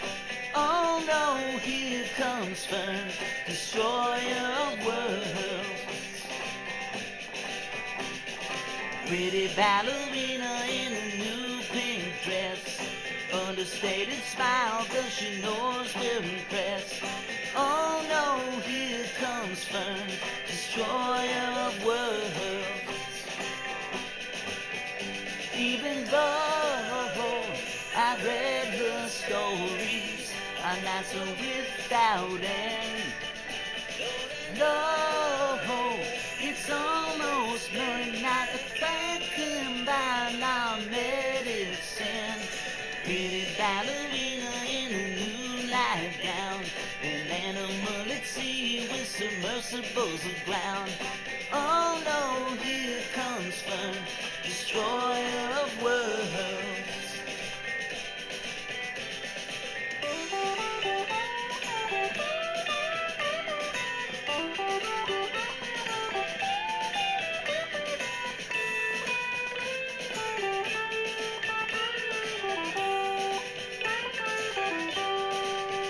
Even though I've read her stories, I'm not so without end. Lord, I know it's almost money authorities couldn't apprehend. Again, pretty ballerina in a new swimsuit. Pretty ballerina and she knows she's cute. Oh no, here comes Fern, destroyer of worlds. I said, oh no, here comes Fern, destroyer of worlds. I said, oh no, here comes Fern, destroyer of worlds.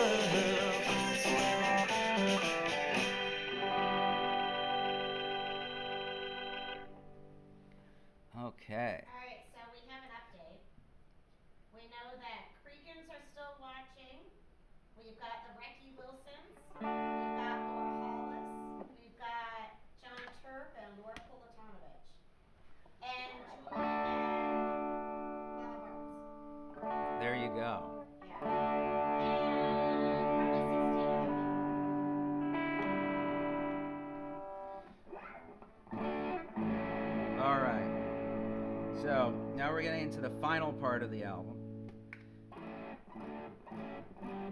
And so, having gone through those travails and having come out the better for it, and all due to Jeni's incredible perseverance, I think that we're in a really good place here going forward, COVID notwithstanding.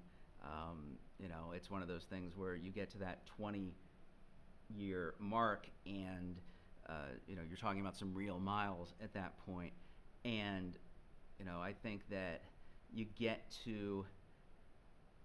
back to that first idea of seeing that girl that first day at film school at USC back in 1998, and thinking about kind of what powered all of this. And sometimes when being an old person now, I will occasionally be asked by younger people, like, what's the secret? Like, what is the key? How do you stay married for so long? And I'm just like, I just say you have to luck out like I did, kind of. I mean, it really,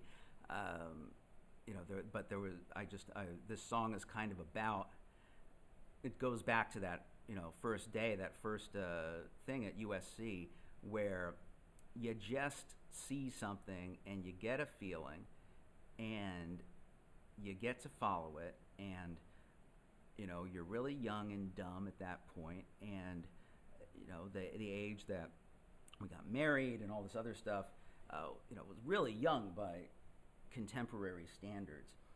And looking back on it, the whole thing was a little over the top, but I think that there's something to Jeni that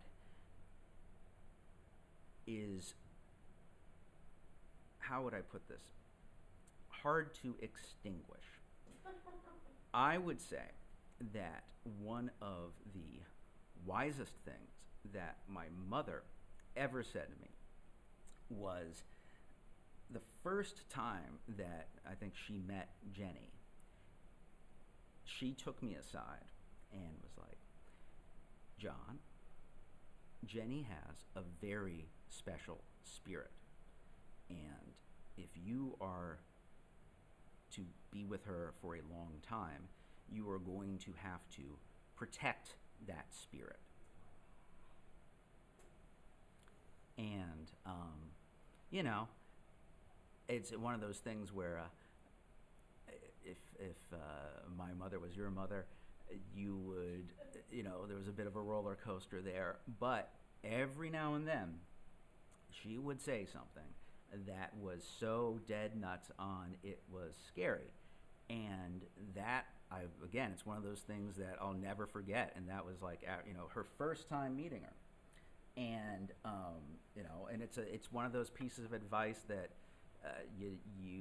that sticks with you. Just that idea of being responsible for that spirit and trying to not let anything happen to it. And obviously, you're married for 20 years, things happen, right? But like that thing is there, and it's still there, and I think it's there more now than it was, say, even 5 or 10 years ago. And, you know, I just think it's one of those dynamics that on paper probably didn't make a lot of sense at the time, but in terms of coming from such different backgrounds and all these other things and all of that stuff. But man, like, you know, sometimes you've just gotta, you know, follow, you know, I think the song is sort of about following your heart no matter what. And, you know, there's good and there's bad to it, and it can be messy, but in my experience, if you lead with your heart, you'll have fewer regrets than leading like with other parts of your body, like your head, for instance. I'm going to jump in here because I had never heard that story before, and I'm sitting over here tearing up. But I kind of think I am more myself now than I was when we met. And thinking about my spirit, if Grammy, as we called her, could see it back then, that's pretty special.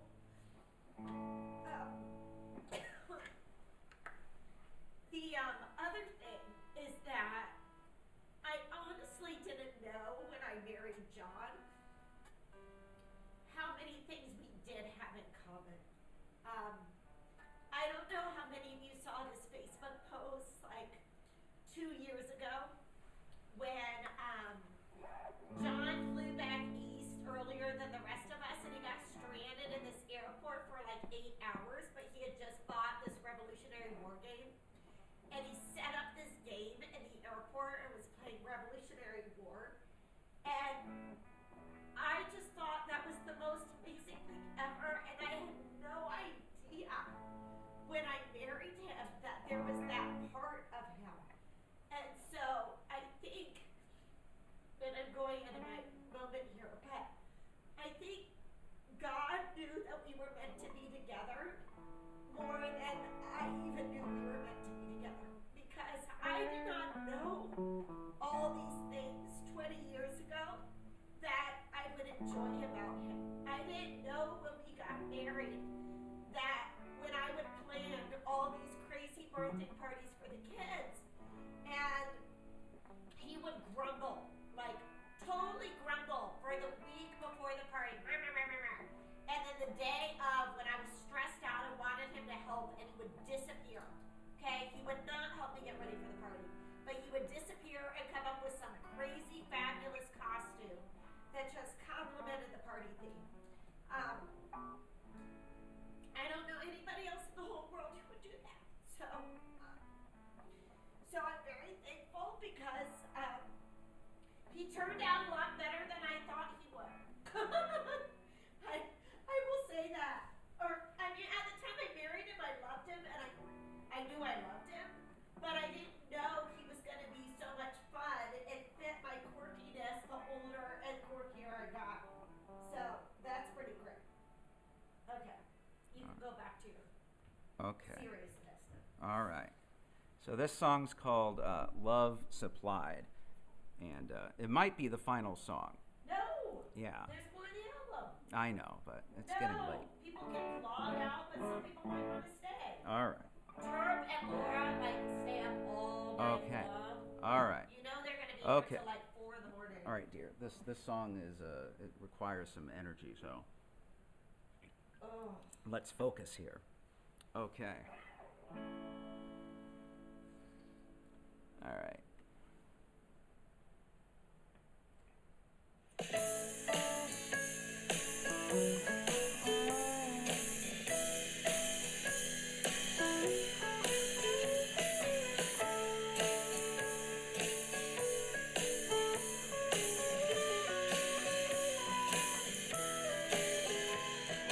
Get too old to plug your guitar.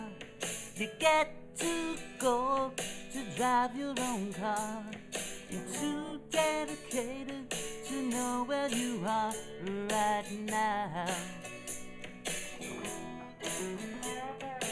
Hit 42, Careen 43, Rock 44, right around the tree. You're too dedicated to know what you mean out loud. But you hold me, and I feel love supplied. What you told me slowly gives my solid state to stay unbound.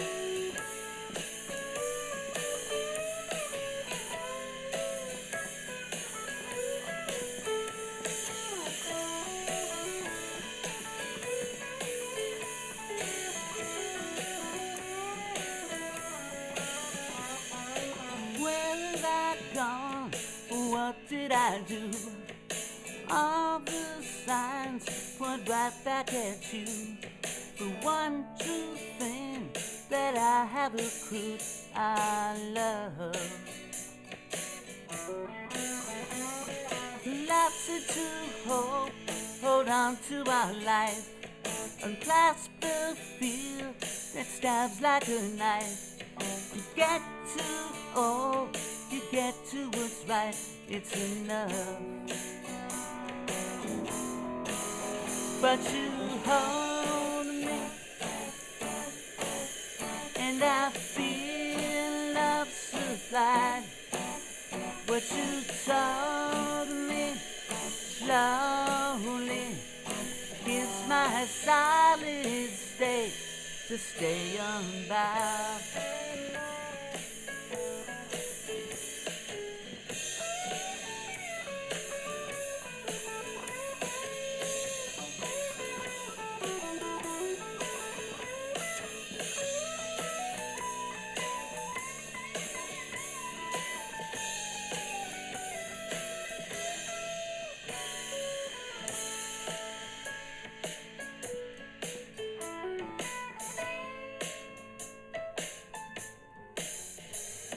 When I'm at the end, will I be a ghost and haunt you when I need you the most? And say I'm not indisposed, I love. But you hold me,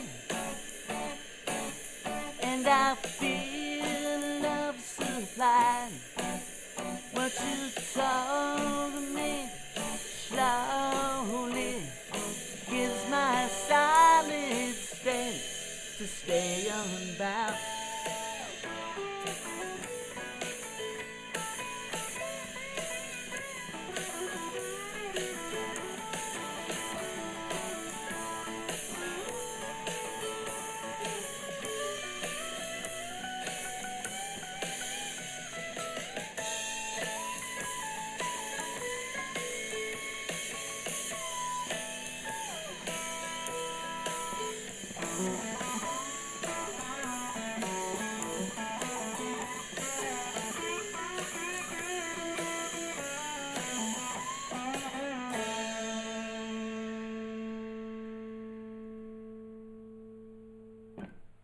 So I just checked the list. There's only one left, right?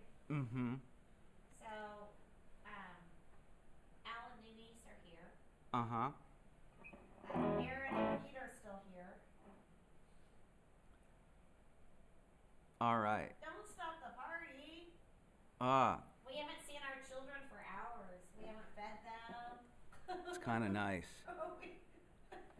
I finally got us a sofa for the garage, so I'm all snuggled up. It's like, we might never go back to the house. Jonathan Hennessy's been here. He's seen that our house is not beautiful right now. Well, it's what's on the inside that counts. It's crafting disaster. Yeah, our house is Terrifying. is a thing right It's now. terrifying. Yeah, Jenny has crafted our house to the brink of destruction here. Pool noodles, like, you name it. You name it, she's crafted it. Robin's still here. Shout out to Robin. Hello, Robin. Okay, so, all right, well, yeah, all right, we'll do this one. I was just thinking it might be more fun to do, like, you know, do the I Love Jenny song. that's what I was thinking. Yeah. End with the I Love Jenny song. Yeah. Terp, we knew you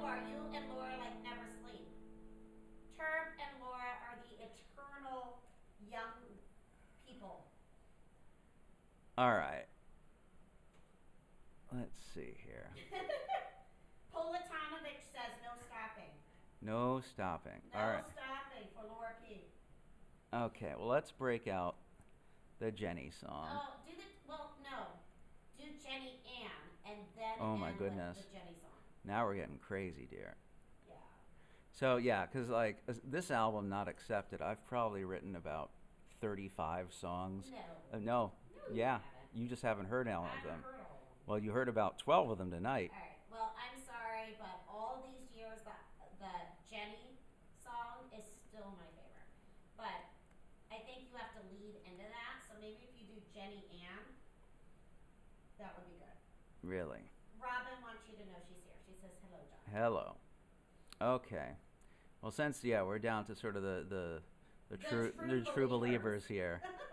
Why the hell not, right? All right. Yeah. So, all right. So, yeah, what we'll do, Jeni Anne then? Yeah. Why not? Jeni Anne and then end with Jeni. Todd, are you here? Todd, Onicelli. You need to write in the comments if you're still here. I need your virtual. He's probably birthday. asleep. It's way past his bedtime.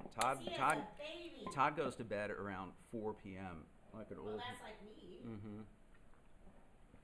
But yeah. So this song, Jeni Anne, this is from. Dynamite Rock. No, Park Lane Twin.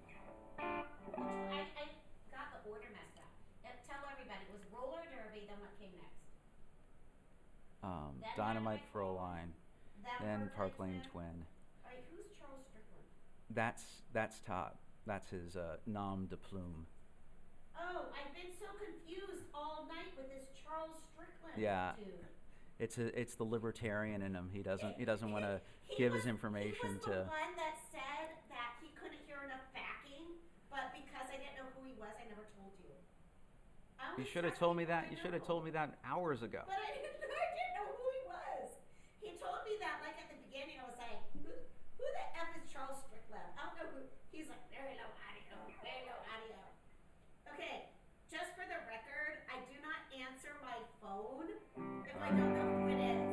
I'm not going to tell John anything about audio All right. if I don't know who you are. Well, the whole idea was for people to tell me. So but not anybody, but it's not okay. Charles All right. Strickland. All right. Okay, Todd, I love you. All right. Okay. That's pretty funny. All right. He's still here. Yeah. You should have relayed that message. But Okay. there were like 4 people that said it was okay, and he was the only one that said it But wasn't. Todd is the audio professional. But I didn't know it was Todd. It was All right. Charles Strickland. Well, yeah.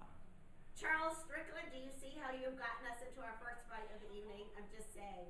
That's on you, Charles Strickland. All right. That's pretty funny.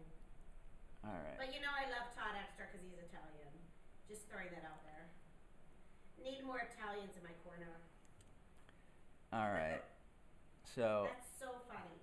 If you had just told me hours ago who Charles Strickland was. Well, Cabernet has its own thought patterns, and you got to follow your, got to go where the Cabernet it still brings says you. we have 22 watching, but Oh. Julie said she was leaving. So who came on? Oh no, I don't know, dear. All I right, don't so know. let's get into this. Sorry, I had to download these songs real quick so I could get them up for backing and all that. So I got them. Just do it live. Well, I got it. So, we can pull out Todd's drums. I can do something. oy vey. I don't know if America's One ready of for us that. stop drinking, and one of us start drinking more. It's just kind of the way it is right Yeah, it's. now. I don't I'm know. so embarrassed, John. Hennessy came into my house. Okay.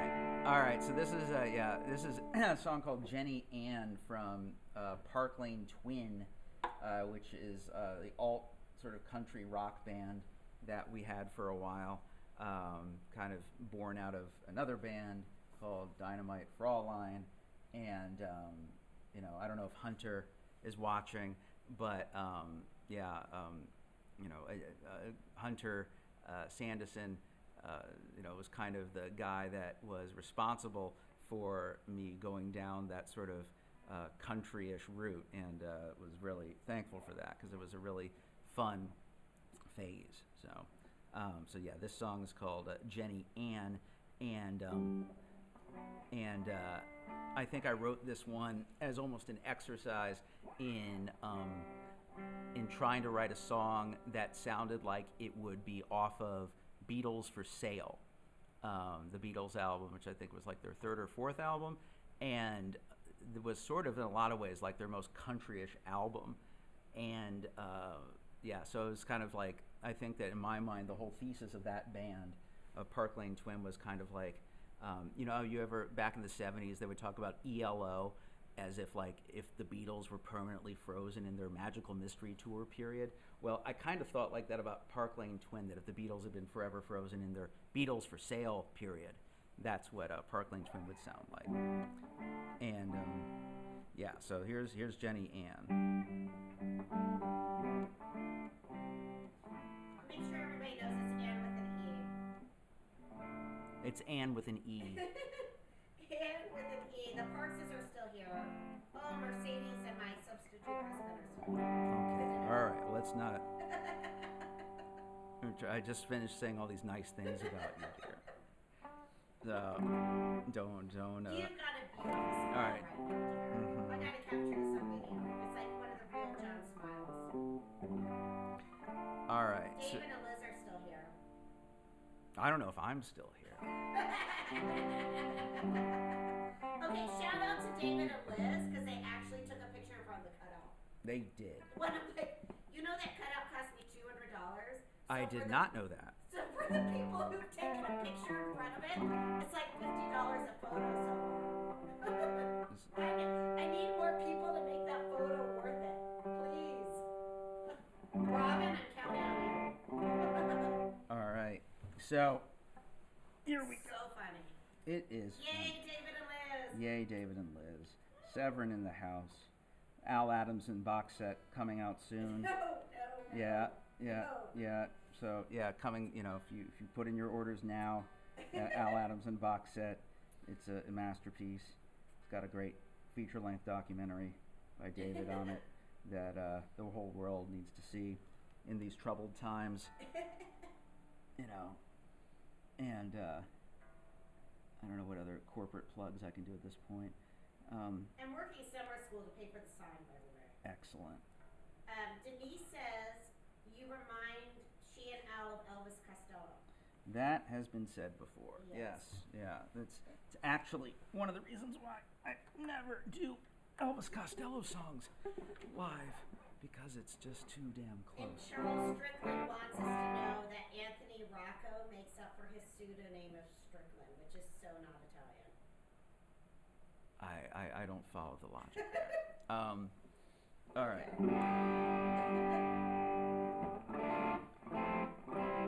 Sorry, I haven't played this song in like 10 years, so I'm just remembering the chords. No idea what that book is. Song has a lot of changes in it. All right. There it is. Okay. It's that whole F to D thing. That was that for you, those of you playing along at home. All right. Here we go. Jeni Anne. I think it's in the system. I can't afford to fly no now, my darling. This bad blood has become beyond belief. You know those country songs about lives gone all wrong. I turn around, this song's about me.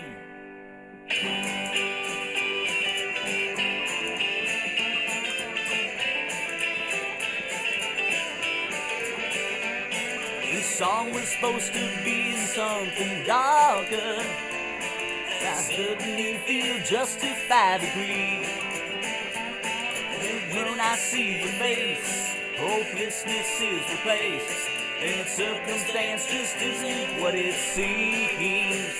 Oh, but Jeni Anne, I'm missing you today. Oh, Jeni Anne, I wish you were on your way. Hopeless is within your understanding. Like when you're feeling wrong and nothing's right. I'm losing in my mind, words I strain to find, mixing pills and drugs and burning night.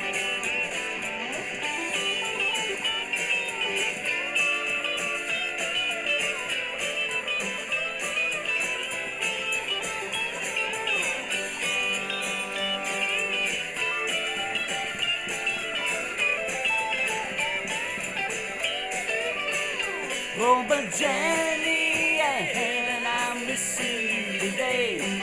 Oh, Jeni Anne, I wish you long way. I pray I was better at keeping it kind. Now just try to hold me together by holding you in my mind. I can't afford to fly home now, my darling. This bad one has become beyond belief. You know those country songs about lives gone all wrong. I turned around with songs about me. I turned around with songs about me.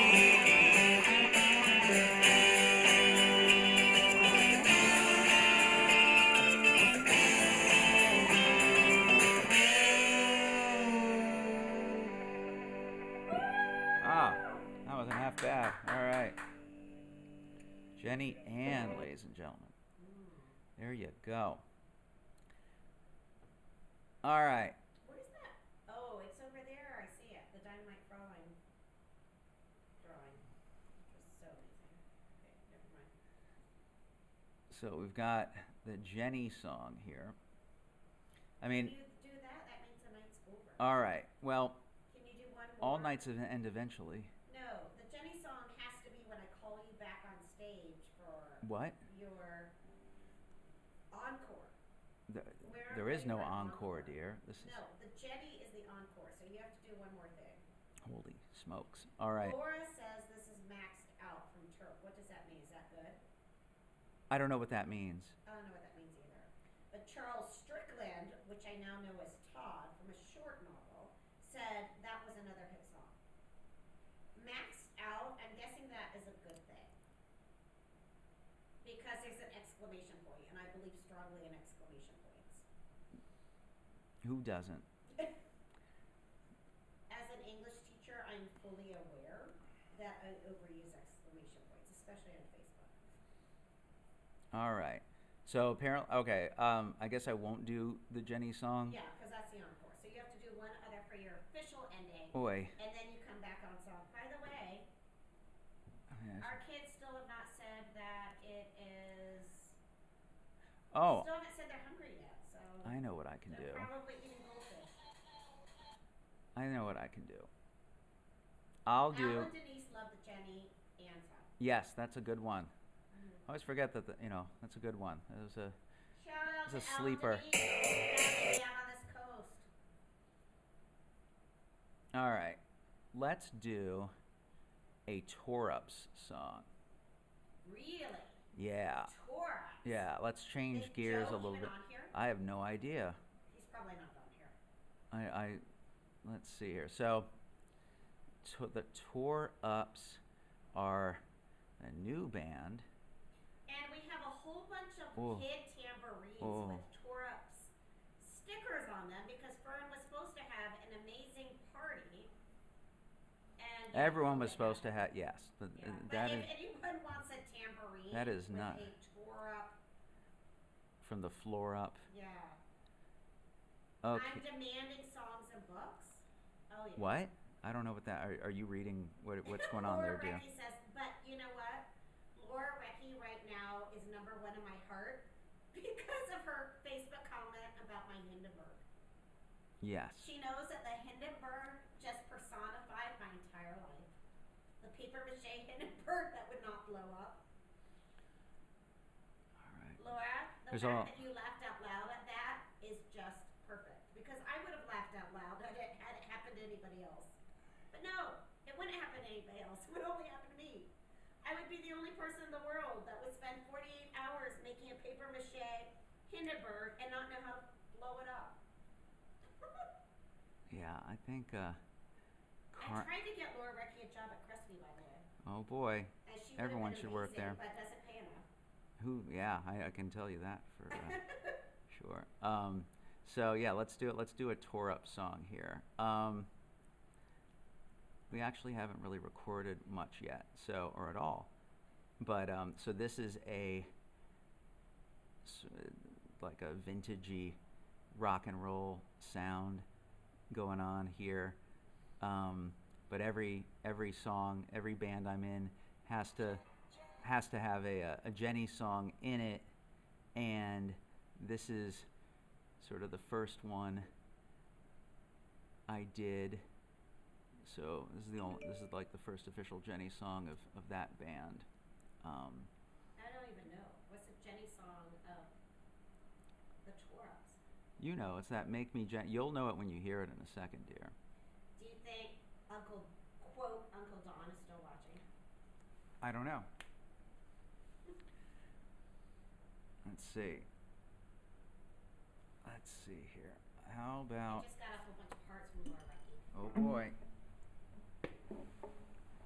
I love hearts. Although apparently, I learned this from like 2 hours ago. Jilly does not do emojis. He's probably not even. Because he has too much self-respect.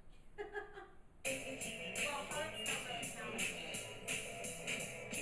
All right. You can have self-respect and still do hearts. I don't know about that one. All right. Let's try it.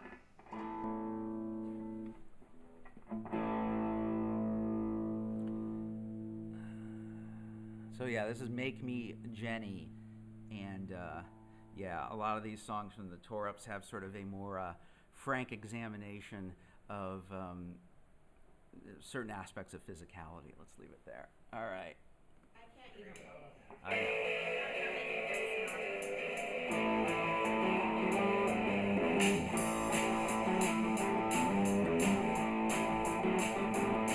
She's my brown eyed baby from Suffolk, Virginia, California in her eyes. Telling me where the good Lord's within you, but you're looking to strike me blind. Come on and make me Jeni Anne, make it soon. Make it any hour, Jeni. Do anything that you want me to.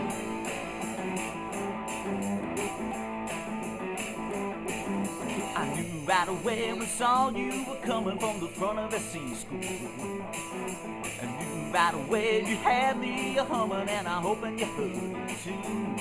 Come on and make me Jeni Anne, make it soon. Make it any hour, Jeni. Do anything that you want me to.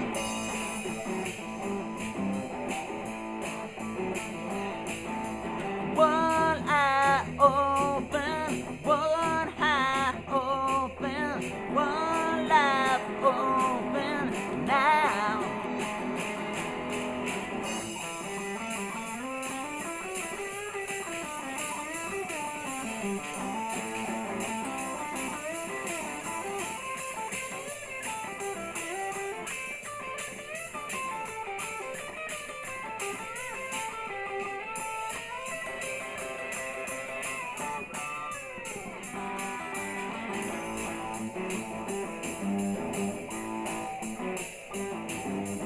Brown-eyed baby from Suffolk, Virginia, California in her eyes. Telling me where the good Lord's within you, but you're looking to strike me blind. Come on and make me Jeni Anne, make it soon. Make it any hour, Jeni. Do anything that you want me to. Make it any hour, Jeni.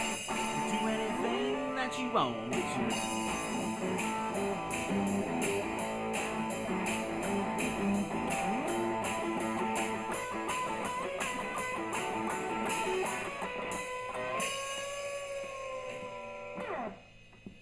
All right. That was Make Me Jeni. Just pulling out all the Jeni songs here. Are there more I Oh, don't know about? there's so many. I want to know the ones I don't know about. Well, You really do have a fan base. We're losing a few, uh-huh. but we still have people on. What are they on? That's the question. All right. Well, we lost Aaron Smith, but I bet Nighttime Pete is still on. Oh boy. Because you are not on that text string, but Nighttime Pete. Nighttime Pete. Is a whole other thing. Nighttime Pete, are you still there? I need to know. All right. Well, any of the true believers that are still out there, I'll take a request or two, I guess, really quick. Otherwise, I'm going to continue down this road of playing other Jeni-related songs, and that's more of a threat than a promise. Denise is enjoying your blues songs.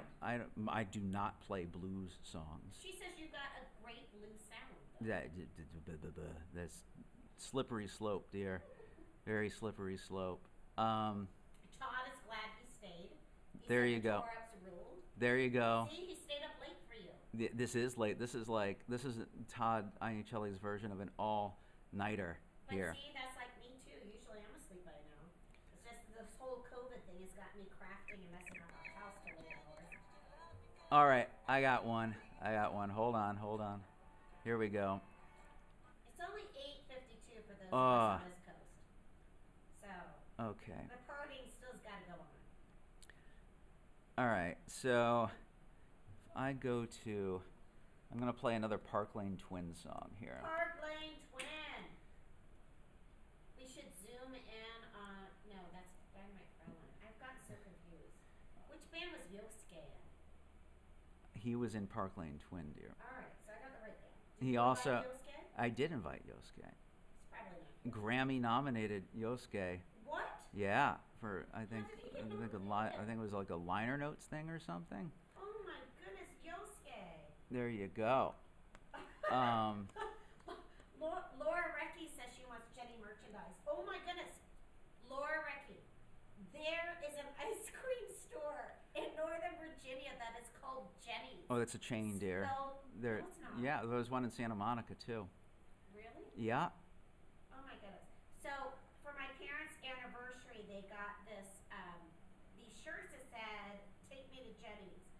All right, Charles Strickland, go to bed, take care of your baby. Oh, Thanks for oh no, hanging out. we're about to break out a little bit more. Don't. Yeah, hold on.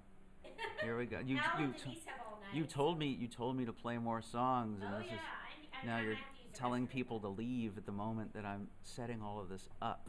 Let's see here. Yeah, but you know, once Charles Strickland sends me the book of Okay. Charles Strickland, then he has a clean slate and he can go to bed. So, He's got to order me on Amazon the book before he goes to you bed. ever get the feeling that karma is rewarding you for all of the years where Jeni had to take care of me when I had a few Cabernets too many? Oh no, dear, it has not even. I know. We're just Don't we're even bring early. that karma. Yes, I'm just saying that You we're don't want me swinging talking back a about little bit. We're all swinging the- back a little bit. So, let's see here. Roller Derby. Roller Derby is still my favorite band. I can't help it. Those were the carefree days. Still thinking our children have not texted us about dinner. So. They could be kidnapped. Who knows what's going on? All right, so we'll do another Park Lane Twin It's song so here nice really to quick. come out to the garage and sit on a sofa. Don't you love the sofa? I do love the sofa, So, dear. for the listening crowd, the sofa was in a box, and the dogs chewed through the box to chew up part of John's sofa. But I do have black acrylic paint, and I sort of painted over it. But it's really a sad, sad story. But the fact is, I'm sitting on this amazing sofa in the garage, and I could just stay out here forever. Okay. I would never come Well, out here before there again, was a sofa. Yes, more of a threat at this point. Now that there's a sofa, and I am sporting the most amazing handmade from Beverly Hills Oh. milliner hat. Yep. All right, here's one. So What's the this next this is a roller derby and a Park Lane Twin song. So this is a twofer called "Long Time Today." Oh, this is a good one. So yeah, this is another Jeni inspired song from the early days of me and Jeni. And the original roller derby version was kind of more of like a Beatlesque ballad, and then reimagined it as more of sort of a Stonesy country rocker for Park Lane Twin.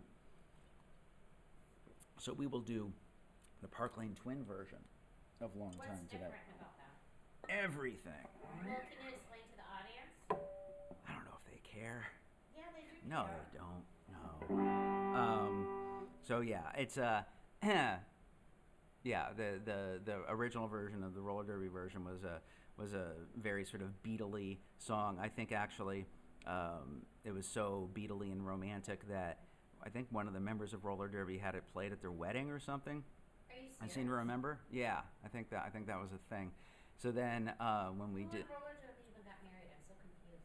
we did. I don't know. No, William Valencia. I think. William! Yes. He came to one of your shows recently. And No, Dave did. Oh, Dave. Yes. But anyway, so when we redid it as Park Lane Twin, it became something a little more rocking. So let's do the more rocking thing for crying out loud. It's better than All right, let's try this out. This is another one I've not played in a long Charles time. Strickland is staying awake to hear Oh this boy.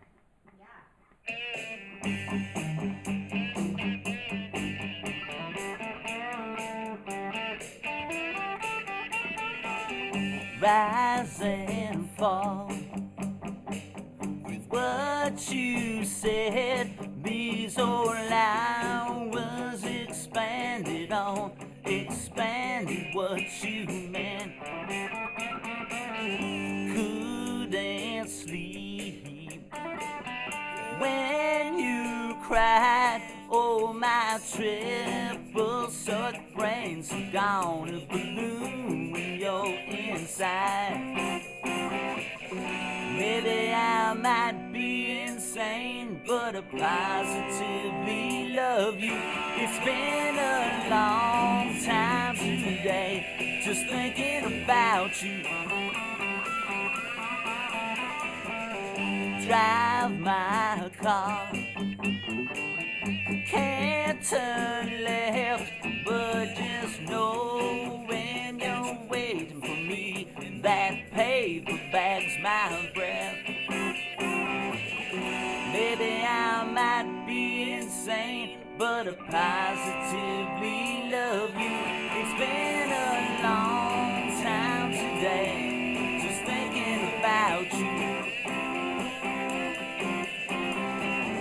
I never meant you any harm. I just feel sad to see your smile when you start crying. Crying's your style.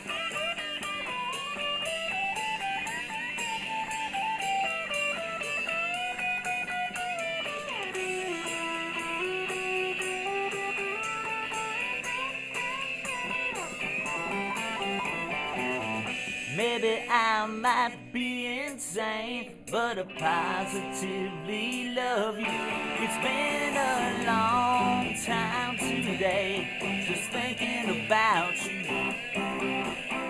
And if they come to take me away, you're the one I call out to. It's been a long time today, just thinking about you.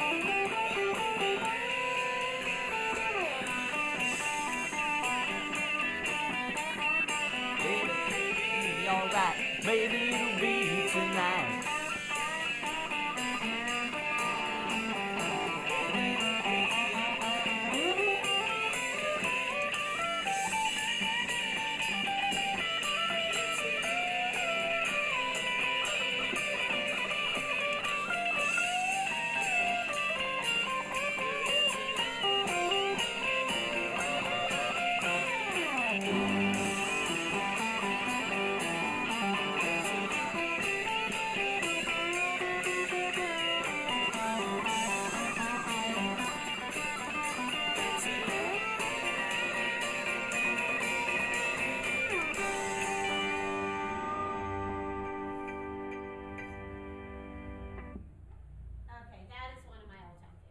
Really? Was that roller derby? We just explained it, dear. Yeah, but I forgot because I've had a few glasses. Which one was it? It was roller derby roller and derby, Park but Lane then it Twin. got Yes, Park and Lane. Park Lane Twin. Okay, so while we're here, Oh. I want to give a shout out to Erin Wilson, and I'll tell you why.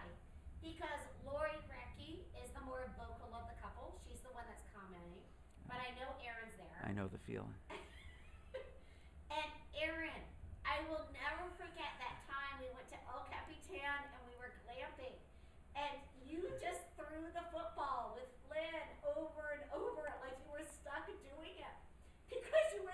one there, and you were such a trooper. And Aaron, you made us Thanksgiving dinner a couple years ago, and I love you. So shout out There to you Aaron go. Wilson. Shout I out. just had to do that. I know you did. I know. I had a shout out to Aaron Wilson. Okay, let's see here. I can't. I've lost my hat. I know. I've lost my friends. Think- I don't even know where they are. Um, See, I think that people don't want to leave because we are so endangered. well, everyone has a theory.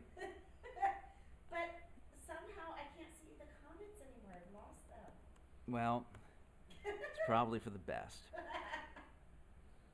Sometimes I feel like I'm living in some sort of cosplay I Love Lucy situation. And this is one of them. Let's see here. Oh no. You know what? I show so much greater restraint than Lucy Ricardo because there's so many times I could have crashed your party, and I didn't. I think about crashing your party on like a daily basis. It goes through my head over and over and over. But I don't. I have too much respect for you to Lucy Ricardo.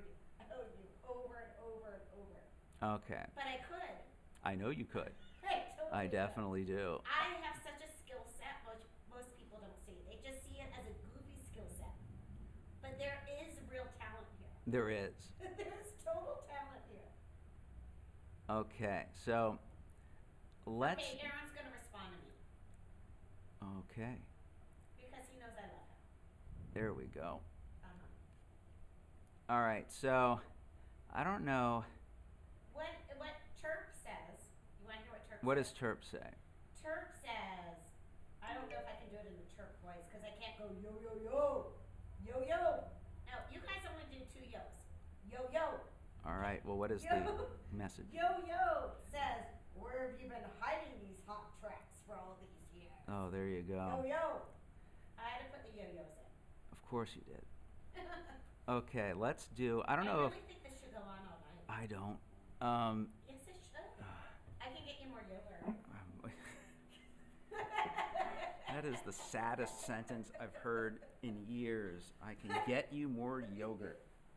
But the yogurt is supposed to like warm up your brains. It is. Do you think we even have to feed our kids dinner at this point? They're on their own. I think we can just get. Oh, Aaron says he has nothing but love for us. There you go. Okay. But does he say that sarcastically, or does he say that really? Okay. So let's do. I don't know if Dave Cole is watching. Oh I my think he goodness. was earlier. Dave Cole. Okay, Dave Cole. Okay. Well, let's just get into the song. No, All right. No, Yeah. Dave Cole gets the award for posting on Facebook as much as I Yes, which is I don't know if that's a do. Nope. Dave Cole. that's up there with the People's Choice Award. Dave Cole and I post on Facebook equally. If there's anybody that does, it's Cole from Cole Korean.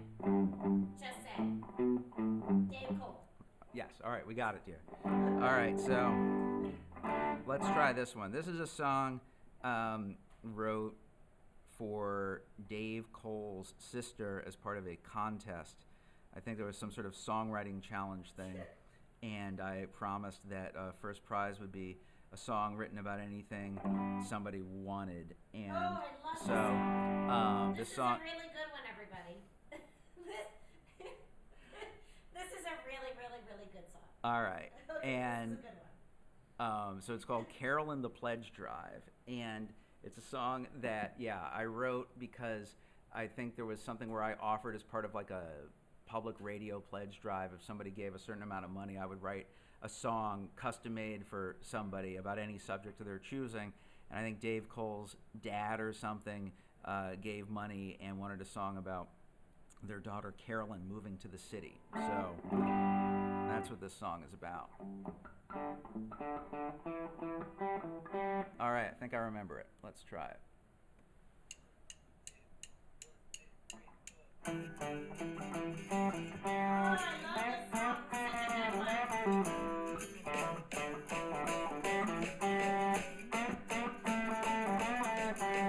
Let me tell you about Carolyn. Kept a bunch of bunny tunes by her bed. Knew someday she'd need a friend to feed.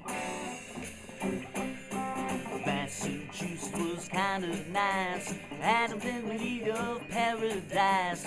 Bed and breakfast, but no place to breathe. Here's a new place. One wasn't quite so cold. Carolyn, don't fall down, don't lose face. You gotta hold on me. The night she brother stole all the beer, broke his ankle and disappeared. That was the time she made her mind to go.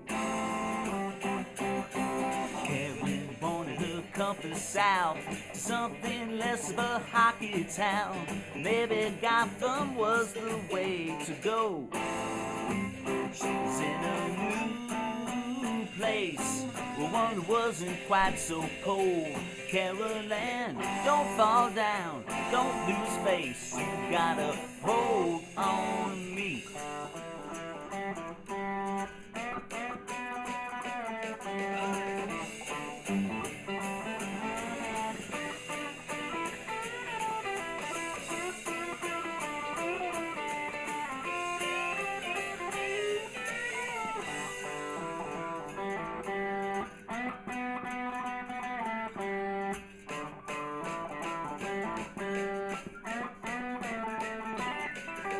Carolyn's little Russian soul.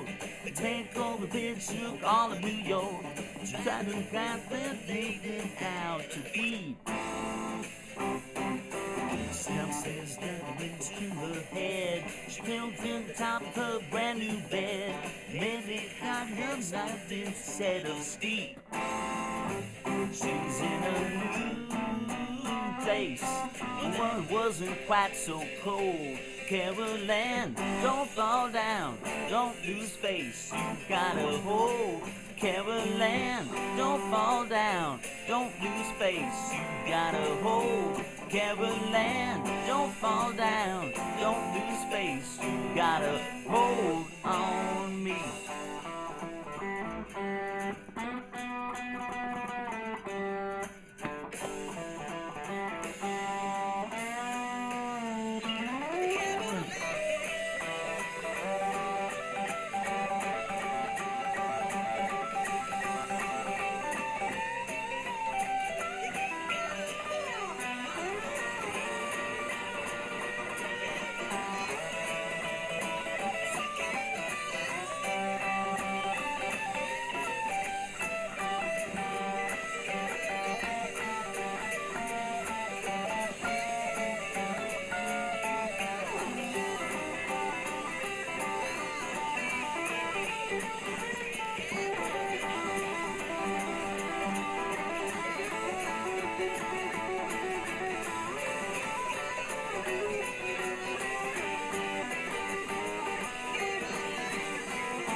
Okay. Oh my goodness, everybody. John is so cute playing sober, just love it. Oh, all right. So, you know what? You inspired Let's something. wrap this No, up. no. The Ricky Wilsons are still going. You know Turk and Paul Tonite will be up all night long. Oy vey. Listen, you inspired me. You did Caroline, which Carolyn. which was a girl that's not me. What Yeah. about the Barbara song? Uh-huh. Remember the Barbara song? I do remember that Can one. you do the Barbara song while I go potty? Oh, I have yeah. to go potty. But that song's so good. Yeah. Let me see what I can. Did you even invite? You probably didn't. I invite that person. yeah, I don't remember who I invited at this point, dear. Okay, let's try. Do Barbara while I go use the Can you do Barbara? I will think about it, dear. It's just that song has a lot of chord changes in it. I haven't played that song in a long time. Let me see what I can do, okay? Here, this is what I'm going to do this one instead right now because We this still is have 13 people watching. okay. Well, that's So, just so you know. these people have a unique tolerance, high threshold for pain. I So feel like I should kiss you now. no, let's remember social distancing, dear. Social distancing. Well, I know 100%. We still have Alan Denise. We still have Ricky Wilson. we still have Turt Polutanovich, and I'm pretty sure we still have Hollis. Other than that, I don't know who the other people are. Okay, well let's. Maybe Kasabian. Okay, I'm gonna do. I Maybe want to Carlos. let you know. Oh, I'm gonna go use the restroom. I'll be back. Let's do that one. I'm gonna check on the kids. Tell them hello for me. Tell them to forage for lunchables. I can't even see now. I'm like so. Okay. I think this worked.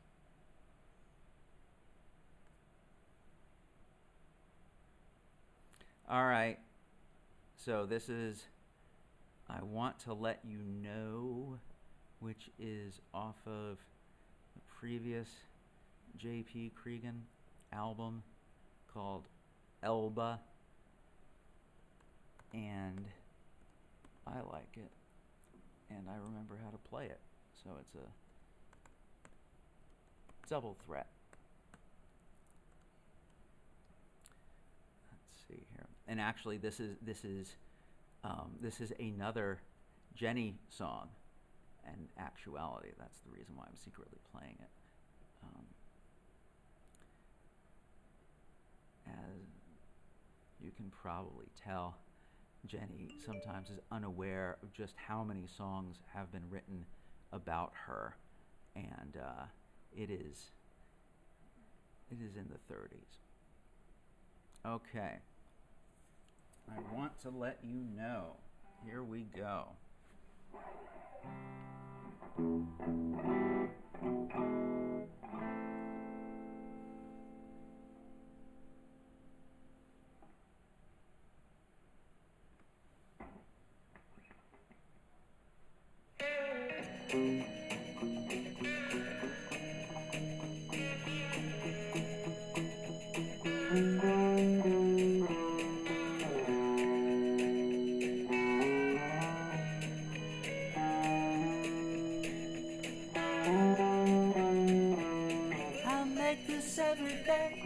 My reason to exist, the failings of my innocence call out in our bliss.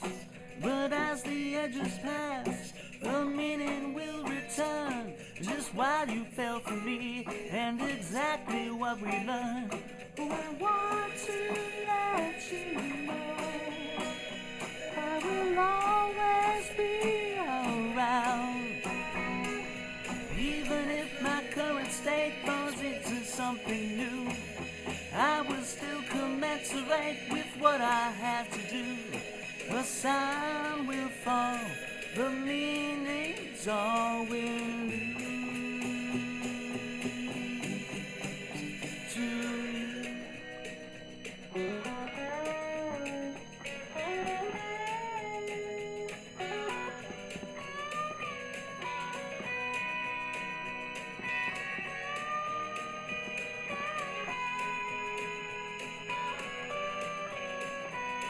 I'm resting from my bed, I reach for half a pill. Look me in yellow crack that can hold my muscles still. As I'm just heading home, it's a phony British crown. Embodied curb appeal in this Highland shanty town. I want to let you know I will always be around. Even if my current state was into something new, I would still commensurate with what I have to do. The sound will fall, the meanings all will lose to you.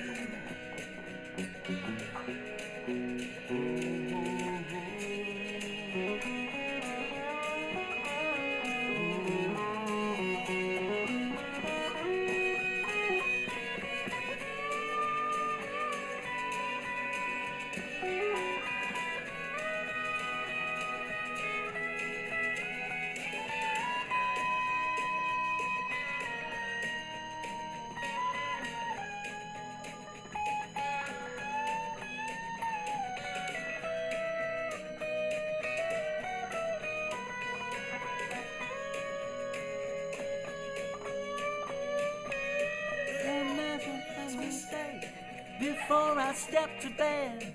Every day still believes in what was said.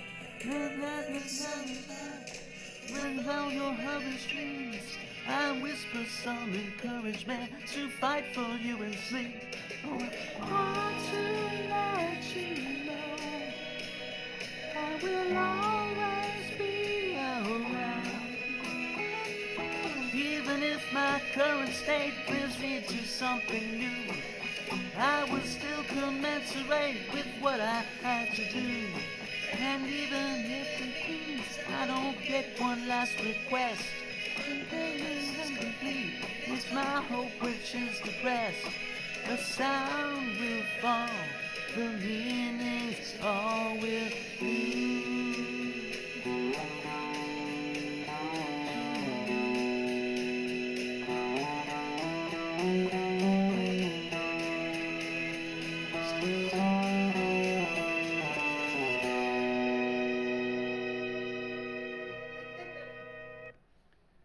All right. Awesome. Can we wrap this up, dear? No! Denise said they have all night. Oh, man. It's so fun. This is so fun. It's fun, but But you know what? It has totally satisfied the need to have everybody participate because some people are pretty awesome with writing. I don't know who the anonymous people are that are not commenting. I don't know what I think of them right now. But the people who are commenting is pretty funny. Laura Recchi keeps me laughing out loud. all right, let's do like Maybe two. I can lose calories that Let's way. do two more. So update on the children. Yeah. All right. Lynn is just eating goldfish. Poor boy. And Fern is like, what? You're partying without me? So I invited her to come out for the last song, but she probably won't want to risk the dog. All right. Oh no. Oh no. David Gregory's made a request. What? What's the request? He wants I Am Phil. Oh boy. No, David Gregory. I don't know if I remember that song. David Gregory at Whoa, this whoa, point, whoa, whoa, whoa. because I Whoa, just whoa, whoa, know whoa, whoever's on here and I'm happy you're still here, I will grant any request. All right. Let me see if I remember it. That's so funny. David Gregory, we had some times. All right. huh? I think I remember this We one. had some times, We David. yeah, we had some times. We had some time. I swear, I don't think I've seen David in 6 or 7 years. But he You was in saw our him front today. yard. He was in our front yard, Well, I nary a didn't couple see of him. hours ago. He was in our front yard. He was one of them. All right. He says he remembers it. I know. Yes. So He probably knows Phil in person. That's why he knows Yeah. him so well. so this is literally Liz never met Phil, did she? no. Liz, you were lucky. My girl. Okay. Lucky. All right. Well, let's not dwell on it. Let's do the song. Don't worry. I'm So sure parents this will is know. all right. Let's Really cool so people watch. okay. So yeah, this is I Am Phil, classic roller derby anthem, Oh, Roller and- Derby, the best band. and It's the best one. and I've now, ever now heard. you're offending people in other bands No, I was can't, in, dear. I can't help You it. need to be The political. first one was the best. All right. Okay. The So first one was the best. all right. Sorry. So this is I Am I love Phil. Roller Derby. This is the song about the blackout persona It's that the alternate that persona. was addressed in the earlier part of the program. And what is scary is that All right. Well, let's just record owners across let's the just Lakeville play too. the song. All right. Here we go. 8 minutes, and baby's just not the same. It's someone else, and I don't know who's to blame. For the all-night party thrills, for the one who gets the bills. Who's he? Who's he? Who's he? Who is the one? Who's the favor of all the girls? Who buys the drinks and is known around the I am Phil, and I want you to raise your hands with me. One baby falling in misery. Someone else, and I don't know who's to wait. Someone else, and I don't know who's to blame. When the girls who was messed up, when the wives who was out up, who's he? Who's he? Who's he? Who is the one who's the favor of all the girls? Who buys the drinks and is known around the world? I am Phil, and I want you to raise your hands round to see. But I know, I don't know, who Phil is me.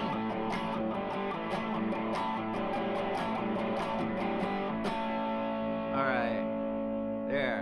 Apparently David was really rocking out. All right. And I've asked Liz to send me. All right. You can't stop now. No. You can't stop now. I could definitely. Any other requests I'm going to put online? Mm-hmm. Any other 'Cause I really, yeah. requests? Yeah, Denise says you are a pro to sing this song. What? Denise says you are a pro to keep singing this song. Yes. They're very impressed. Okay. All right. So let's wrap this up. Okay, I'm going to tell everybody I don't want to go back to mommy responsibilities. Mm-hmm. Let's keep this going. All right. Well, should we do another rocking one then? Oh yeah, let's keep rocking. Let's keep rocking. All right. What can we do that's rocking? Oh, I got one. Let me see here. I mean, I feel like I should do a cover. Like 9,000 original songs. Man. Well, I just said I was going to do a rocking song, didn't You I? have to do something rocking. You've got air conditioning in the garage. Your life is perfect. Come on. Life is perfect. All right. Right. Let's try this one. Okay. Sure we shouldn't just do a cover at this point? No. They did not sign in for a cover. Yeah, Or but any you kind of would be cover. surprised how much people would probably want to hear a cover right now. Oh no. I think I got a picture. Oh my goodness, I got a picture of David Gregory rocking. Uh-huh. In real Love to time. Liz. Rocking out in real time. This is amazing. All right. All right, let's... Maybe we can keep the social distancing going for a while. Uh-huh. All right, here's a more rocking one. All right, so you have to dedicate this to David Gregory. Why? Because he rocked out at the last one. I got a picture. Okay. All right. Dedicate this one to David Gregory. Dedicate this to David Gregory. All right. He says the one from Porn King that's really disturbing me. What does he mean? That's that Al Goldstein documentary that we worked on. I don't remember what song. I think I used a few of my songs as background music in that. All right, so I'm gonna say. Yeah, what yeah. He song won't remember. Yeah.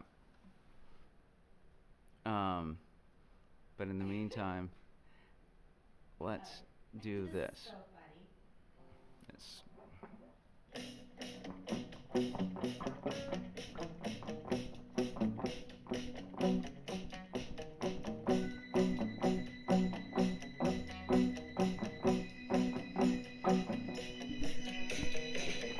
Time would break it out and beat me away. I knew I never could abide with all the promises I knew she'd say, with the sweetness right at her side. Count 300 wasted days that pass away on the subway. Yes, it seems so unusual for me to release such a lovely girl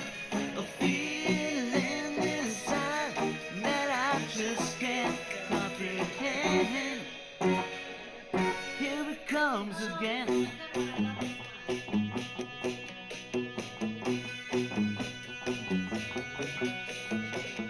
I was never really very sure of the stickers that I received. You had me banging on your parting word, then you just got the word to leave. Now I see such wasted time pass away on teary-eyed. Yes, it seems so unusual for me to believe such a lovely girl. A feeling inside that I just can't comprehend. Here it comes again. Anything you can't comprehend. Here it comes again. And I just can't wait till this to end. Here it comes again.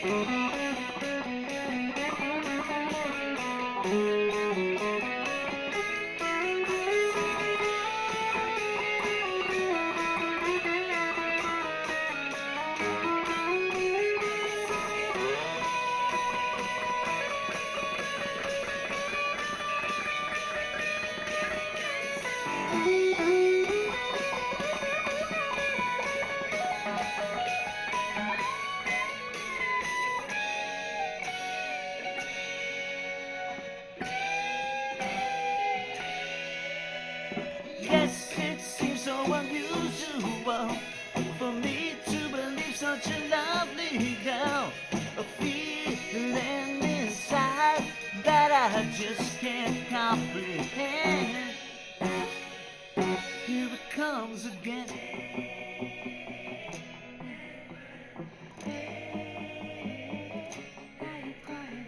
Yes, it seems so unusual.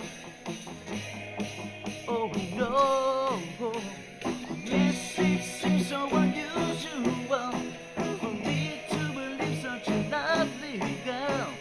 Yes, it seems so unusual for me to believe such a lovely.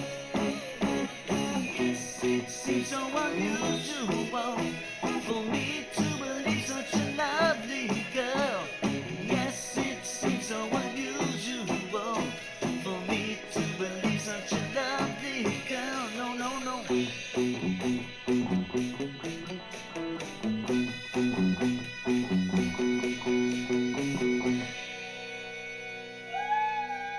All right.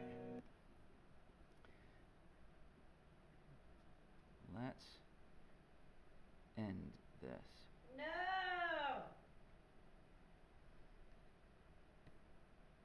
Okay. I'm texting with Liz. Last call for requests. This is gonna be it. No. David still has to tell us what his song is. Oh man. I don't know if anyone will remember what that is. There's still 13 people. And if I mark off Cartwright's, Politonovich, I'm sure Hollis's are still on because they're completely faithful people. And Recce Wilson's, that's 9 people, I don't know who they are, or maybe. Alright, so there's at least 8 people that are on that, I don't know who they are. Parks, are you still on? You gotta sign on. Robin, you still on? Should we just do the Jenny song and call it here? No! Come on, I have a whole box of wine. It's terrifying. Yes. Come on, you owe me money. Yes, I do owe you, dear. What Kink song we did with Tesla? A Kink song that I did with Tesla. Oh, I know what that means. So, oh, I know exactly what that means. David Gregory, it's on. I don't know what it is, but it's on, David Gregory. Yeah, so there was a night. I want to go back to France. David, can you make I that don't know happen? if France is ready for you, dear. I want to go back to the south of France, David Gregory. Okay. It's been literally 10 years. The last time we went was our 10th anniversary. I have not been to Europe in 10 years. Can we say that again? I have not been to Europe in 10 years. Okay? Lots of people haven't been to Europe in 10 Oh, years. I know, but Severin, you owe me. Oh, whoa. Oh. Bring it no, on. I don't know. Bring it on. All right. Bring it on. All right. I'll break Okay. quarantine. All right. Okay, I've been watching Dr. Sanjay Gupta, and he says how to fly All right. safely to Europe. Okay. I All right. just know it. So let's do this It's one. It's All right. all on David Gregory. So yeah, the allusion is to this song. So yeah, back in the Severin days, we used to go to this convention every year in New Orleans. Honey, can you hand me a spoon, please? A spoon? Just hand me a spoon, please. These spoons All are right, expensive. just hand me the spoon. All right, and then Oh, Laura knows that. Laura says that I'm asking for Okay. books to sell yogurt. all right, Loyalty. yeah. I have to have a bite of yogurt if I'm going to do another song. Back in the old days, I used to just be able to do a shot of Cointreau, and that would keep my voice No. going for hours. Now, Oh my goodness, David's mom is expecting a song now.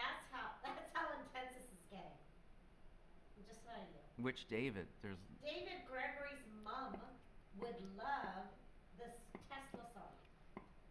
the Tesla song. Yeah, 'Cause- so shout out to Mrs. Gregory. All right, so over that in Tesla south of thing France. I was referring to when we were at You this know, convention. When we were in the All right, south of France, all right. Mrs. Gregory called us I- out yes. on not separating our laundry from darks and Yeah, whites. the scar is still there. I'll never forget that. But We are no, I have to have my no, moment. well, yeah, but I have to have my I- moment. Mrs. Gregory was like, "Oh my goodness, you don't separate out your clothes? We've never separated out our clothes. We're the horrible oh, parents teaching our kids to not separate their darks and their lights." I don't know if this story is landing with the impact that you think it is, I dude. just know, but when I think of Mrs. Gregory, I think of how I let her down with the separating out of clothes in the south of France. All right, Just so saying. going back, there was we were at a convention one year, and Tesla had just been signed to I think one of the Rykodisc labels or something. So they were the headlining act at this convention, and there was a moment where I got to jam for a second with Tesla in their hotel room, and it was just as horrible as you can imagine that would be. I don't.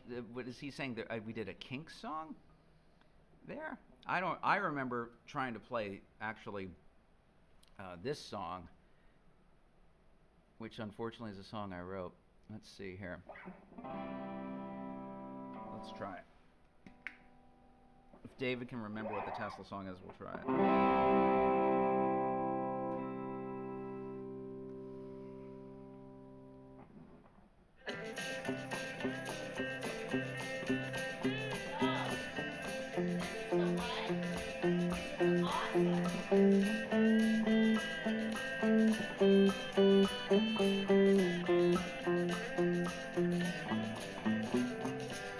Tears flowing down, feel alone and busted, nothing around to make me feel just one thing for me. The farmer sees my only way. Oh no, my choice is made. One life filled with wonder, but sadness stays. These pills with an uptake for me. The doctor's treat I couldn't pay. Oh no.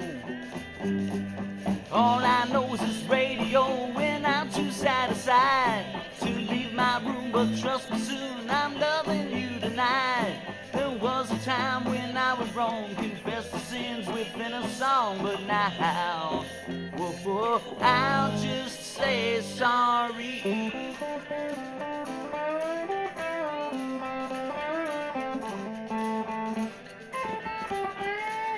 When was I taken by the darkness? Just the times when nights would hum so thankless for me. The only boy who's done so wrong. Oh no, I keep putting down The Bible in the parlor in favor now. The prescriptions that were part her from me. But she's the one who's got me strong. Oh no. All I know is this radio when I'm too satisfied to leave my room, but trust me soon I'm loving you tonight. There was a time when I was wrong, confess the sins within a song, but now, whoa, I'll just say sorry.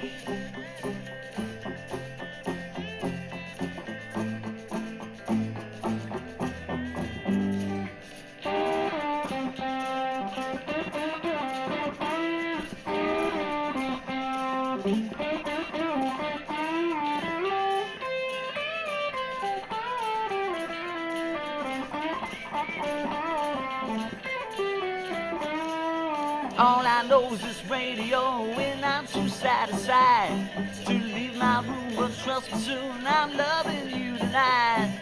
There was a time when I was wrong, confess the sins within a song, but now, whoa, I'll just say sorry. Sorry. Sorry.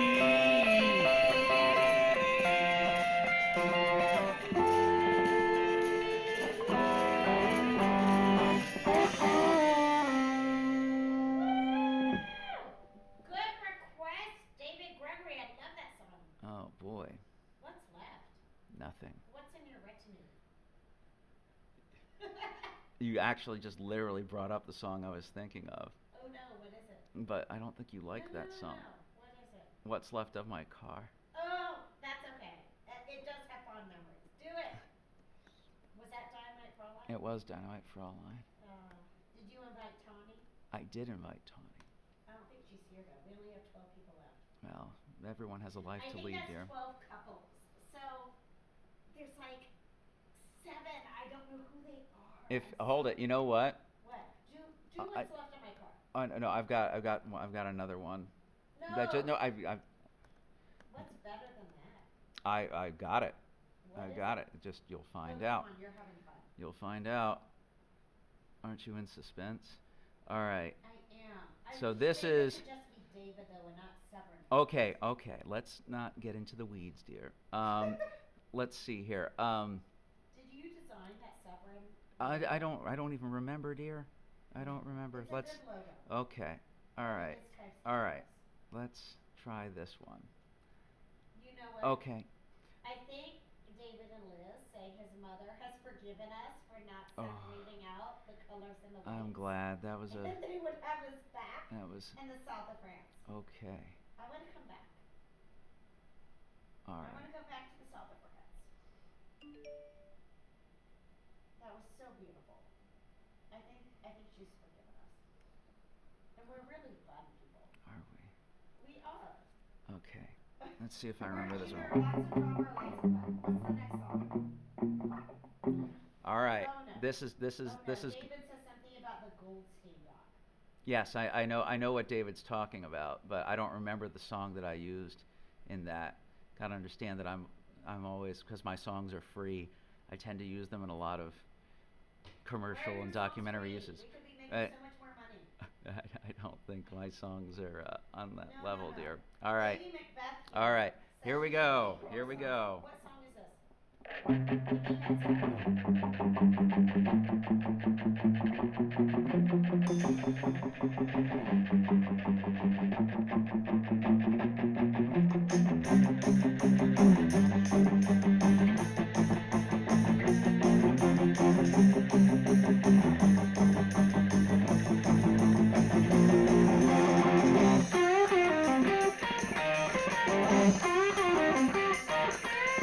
When she fills up a head of steam, she comes a schizophrenic's wildest dream.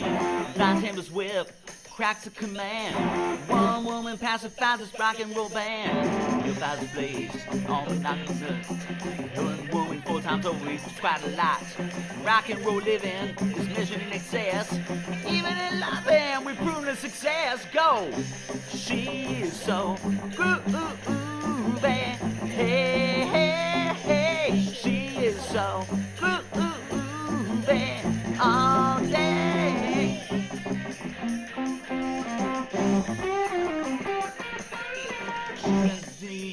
We got the need. She's taking the potions. We got the lead. My friends all say that she's doing us wrong, but strength in numbers keeps us strong. Foaming tathos, all monogamous. Between you and me, this girl is for us. Our heads are spinning and she takes the wheel. After a lifetime of sinning, she's taught us to feel. Go. She is so groovy. Hey, hey, hey. She is so groovy all day. We spun out so shot, guns gonna drop. Opponent right couldn't move it. Then she came along with a smile, feminine style, so groovy.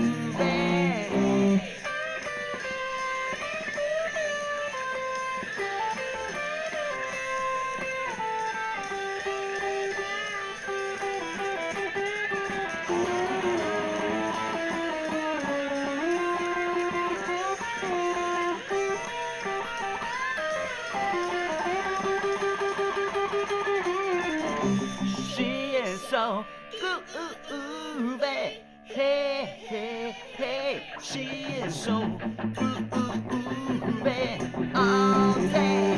Spun out so shot, dude was gonna drop. Opponent right couldn't move it. Then you came along with a smile, El Tato style. So groovy.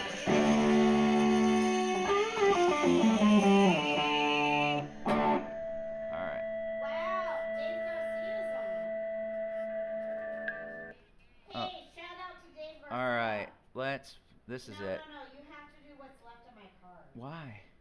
Because Dave is requesting it, and he's actually on and requesting. Okay. Was that roller derby? Was that? That was Dynamite Fraulein. Okay. Well, say hi to Dave Garcia, because he has a thumbs up emoji. Okay. Hello, Dave Garcia. I never did get the surfing lessons, by the way. Okay. Yeah. Who was supposed to give them to me? It was Dave and Todd. All these people were supposed to give me surfing lessons, and they never did. Well, this summer could be the time to do that, dear. I think Dave Garcia was the original person I was bugging for surfing lessons. And I was supposed to learn surfing for my 40th birthday, and it's now 5 years past, and it's really, really sad. That is sad. That is a sad story. All right. Hollis is going to bed. Yes, perfect. Okay. Yes, let's all go to bed. No, East Coasters, it's almost 1 in the morning. But West Coasters, we're still partying. And our kids are eating goldfish. I know. You gotta understand, when you're partying on yogurt, it's not as, it's not as life restoring. But you had so many Okay, all right. Okay. Okay, here we go. All right. What's left of my car? Okay. You have to do that for. All right.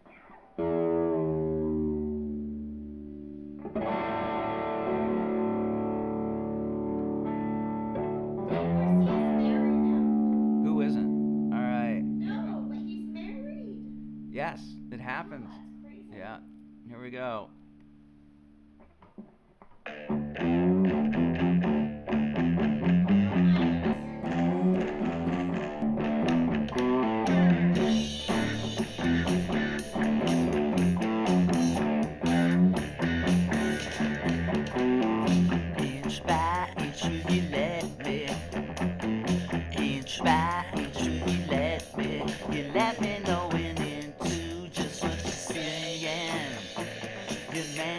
To let me know.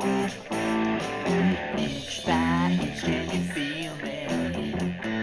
Inch by inch, can you feel me? Can you feel me getting into just what you're saying? You're man enough to let me grow. Oh yeah.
tell time. She won't know what's on her mind. When we walk away, what's left of my car?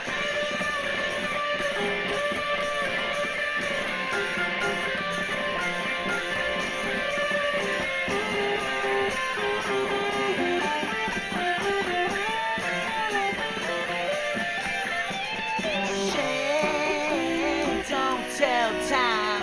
She won't know what's on her mind. When we walk away, what's left of my car? She don't tell time. She won't know what's on her mind. When it stops and when we walk away, what's left of my car?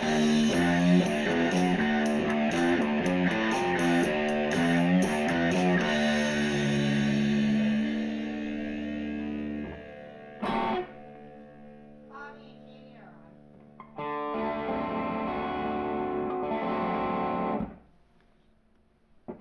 All right. Now can we do the Jeni song? And No. that's it? I'm asking Bobby what he wants. Oh no. What does Uncle Bobby want to hear? I don't know, but Bobby and Katie have a lighting design. Do you remember that? I don't know what you're talking about, sweetie. Well, What? from what I understand, Katie saying was that they had a lighting designer. So I imagine their whole backyard is full of these amazing lights. I just asked Bobby and Katie if they can send us a request. All right. Bobby said something about night diarrhea from too much Chipone. So, I don't know that song. But we love Uncle Bobby. At least we know he's on. That's right. All Okay. right. So we need to do shout out to Bobby and Katie. He says Spanish version. I don't know what. Oh yeah, what he's referring to is the Spanish version of "What's Left of My Car" from Devolved, from the T-Ray version. That was a really funky version of that song. It was sort of like the Santana version of that song we just played. I don't know. Al and Denise are worried about our children. Oh. I told them they're just eating goldfish and hanging out. They're fine. Okay. Let's see here. Why don't we? You know, Can I do a? You've actually gotten more listeners lately. You went from 12 to 13. There you go. I don't know. Small victories. I don't know who the 13th person was. For, All right. For like 30 seconds it was 14 and then Why don't we do? somebody came in and then left. Why don't we do a cover? Can we do a cover, please? I've played. Maybe. Oh, Dave Garcia says he's late to the party, but congratulations. Okay, we'll take it. And happy marriage to you, Dave Garcia. Happy marriage to everybody, even if you're not married. Happy marriage to you. No, well, are you all married? Hunter's married. Hunter is married. William and Ursula have been going for years and years. Dave Garcia is married. Of course, Julie, Dave Garcia requests something from the Derby, of course, but he didn't say specifically. Well, the Jeni song counts as a roller derby song. Did Jeremy and Julie ever show up? I don't know. They were a maybe. So. How can you be a maybe to a virtual concert? That's so lame. Okay. Well, everyone, dear, people have Like, lives. What else are you doing? Lots of people have lots of better things to be doing. On a Saturday night? Yes, at you would be 14? surprised. You would be. I don't know. Ozark. There's all kinds of I don't know things. if this is David or Liz, but somebody says Waka Rock. I don't. Waka Rock. Waka Rock. And Dave Garcia. Oh, that is another devolved reference. Guac Rock. Yeah. That's what that is. Do you think your dad and Tina are still up? No, I do not. It's like 9 in the morning. They partied pretty hard for pretty long, actually. That is totally impressive for Is Paul Haynes still watching? Paul find the out. Admiral. Yeah, find out if the Admiral is still watching. Admiral? Oh my goodness. I don't think he probably I was is. such a jerk to the Admiral when You he slept were. on our sofa. You were, dear. That was really years was. ago. That was like 18 years ago. I was a total jerk to the Admiral. Yeah. He has never seen my good side. Oh, he Why has. did you invite him? What? Because he's. I was such a jerk to him. Yeah, but he's one of my oldest friends. Trying to redeem me? No, he's. You're trying to redeem me? Yeah, he's one of my oldest, dearest friends. Of course, he's invited. Oh my goodness. No, I'm Who sure. were your friends that like sold their house and had this amazing adventure across the country? Okay, let's tighten up the discourse here. All right. Poor Ricky says this isn't Ozark. I'm so confused. Exactly. What does she mean by that? I'll explain later. And All right, then, we're gonna do a cover. and David wants you to smash your guitar. I haven't smashed a guitar in quite a while. That's very Phil behavior. Let's see here. Let's do, for the love of God, let's do a cover, please. It's so amazing that people are still on. Well, yeah. It's 9:58, and our children are running wild. Our dogs have not gone potty for like 7 hours. Oh, I know what we could do. What does the Ozark mean? It's a television show, dear. Oh, I did hear there Remember, was a television, yes, I there's was. a new TV series about the Ozark. But No. how does that connect to your music? It doesn't. I'm just saying people should be, have other things to do, like watch that show. Oh my gosh, I still have. I don't know. That- If anybody is watching Dead to Me, it was so I amazing. still have. And it just ended, and now they're never going to be able to shoot more episodes. Okay. Let me know. Here's one. This is a roller derby song. Another one that got reimagined as a Park Lane Twins song. And Okay, do anybody's kids? all right, here we go.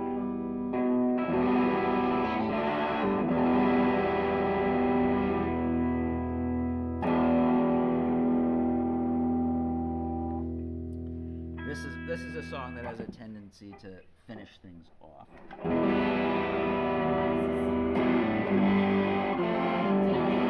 I do think you'll recognize it, dear. Yes. Here we go. Okay, here we go. Yes, here we. I did that song, dear, like 3 songs ago. Really? Yep. I missed it.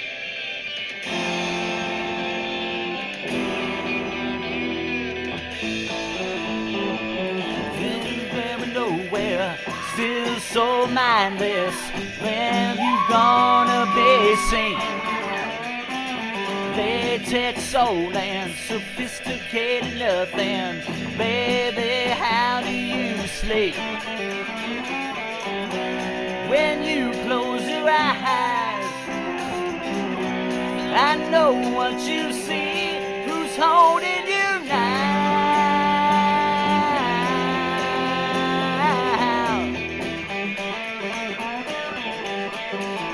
Baby, wonder just how much do I know? You need practice to be seen. You're the one who puts the fiend in fidelity, the one who's beyond belief. When you close your eyes, I know what you see. Who's holding you now?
what you see. Who's holding you now? Now, now. Who's holding you now?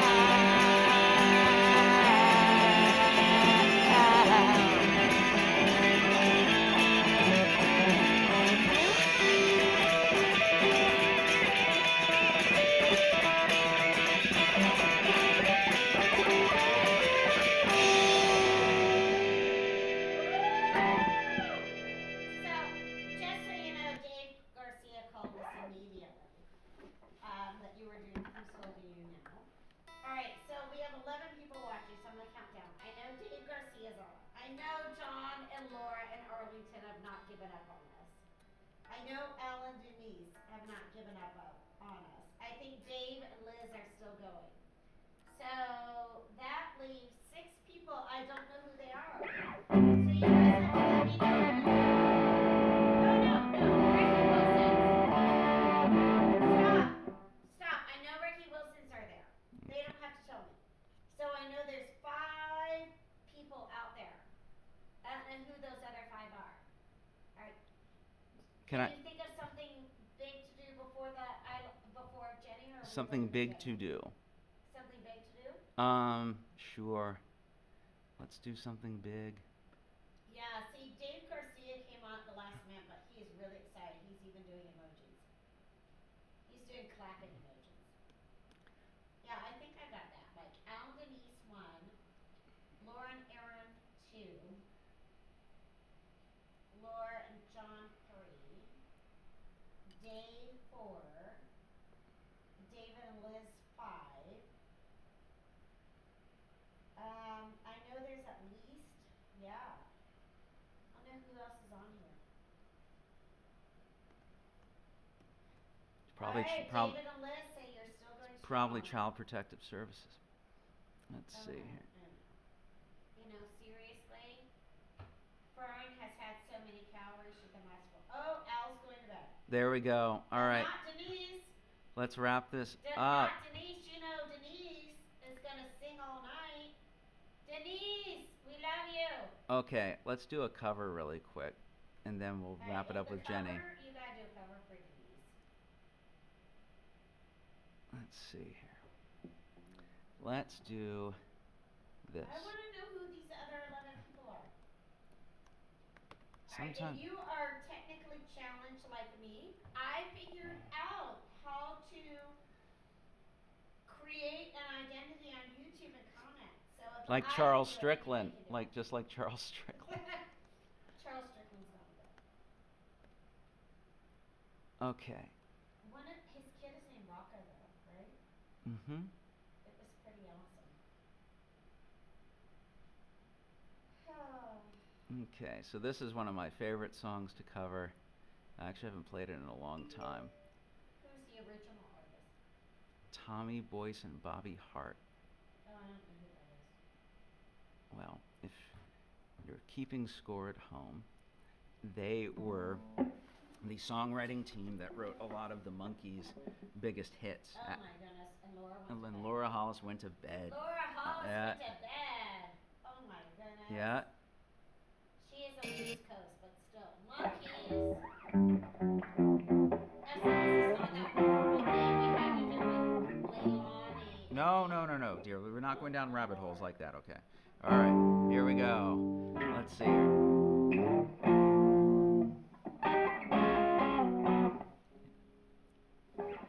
David wants to know if we can make this a weekly thing.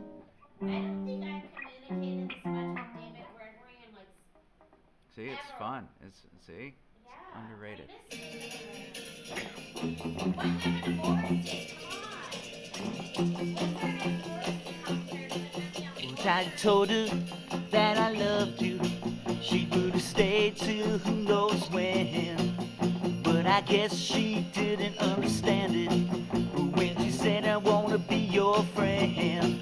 Because a friend could never doubt you or ever put you uptight. Well, now I wonder what she's doing tonight. Oh yes, I wonder what she's doing tonight.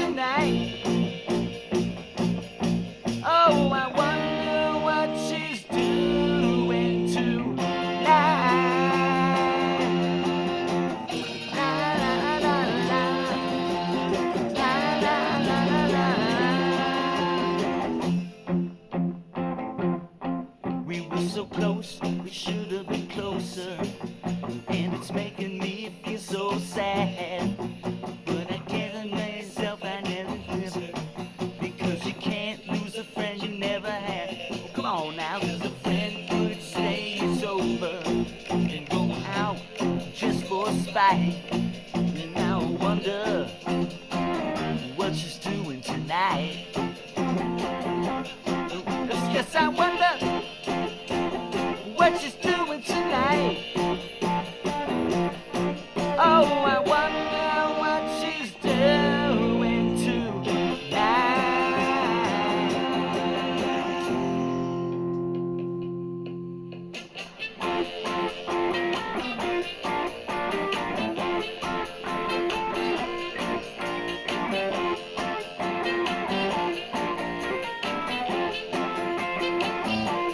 My just girlfriend would always tell you that they'll glad for your right.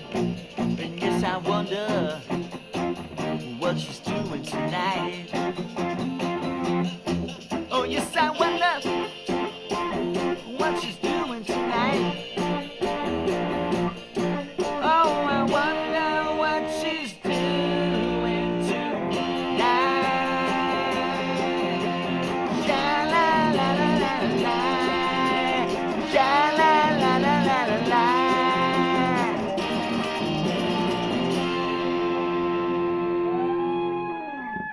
You still owe David what's left of my car. I did, sweetie, I did what's left of my car. Oh my goodness, I've lost track. Yeah. Okay, David wants to know if we can make this a weekly thing. And I said that next week is supposed to be our annual glamping around the campfire. But then after that, you can come back. I live here. I'm always here. All right. All right. So let's do. This is. I think it's time for the Jeni song. No. Yes, it is. Yeah. Bobby's saying ha ha ha. I don't know why he's saying ha ha ha too. But at least we know Bobby and Katie are on. All right. Here we go. National anthem time. No, don't end it.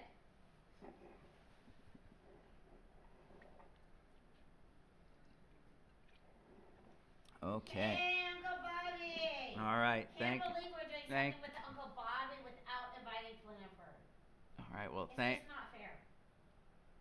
And So thank you everybody for coming. no. Look at John's expression, and then look at me try to like undermine it.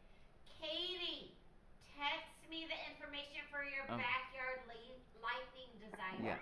All right. Lighting designer. Come on. Here we go. Bobby says he's always here. Yep. He's always here. Will he build a treehouse? Sweetie, we ask Bobby to build a let's treehouse? do the Jeni song. Bobby, we're okay. gonna build a treehouse. Let's time to do the Jeni song. Here we go. I don't want you to get back to drinking, but you need to have Okay, something here we to go, look like Jeni. you. Come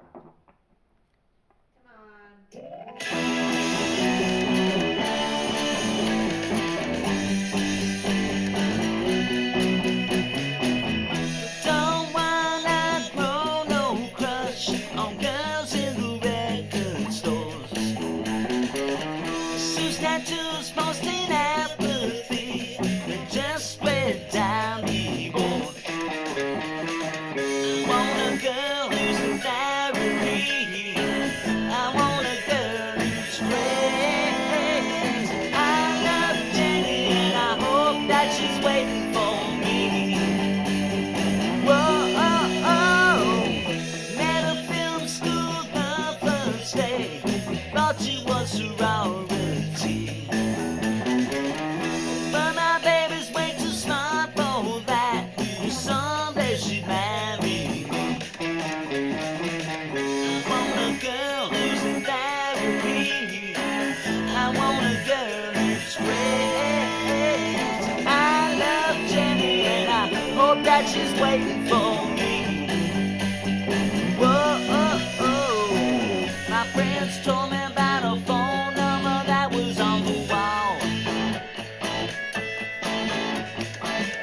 Well, to others she may be a good time, but for me she's positively sublime.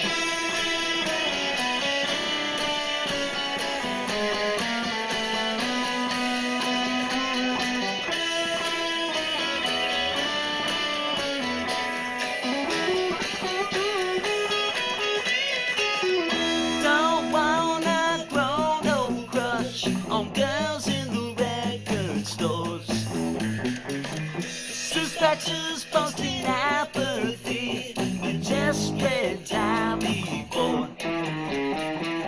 I want a girl who's in therapy. I want a girl who's great. I love Jeni and I hope that she's waiting for me. Whoa, oh, oh. I love Jeni and I hope that she's waiting for me. Whoa, oh, oh, shine.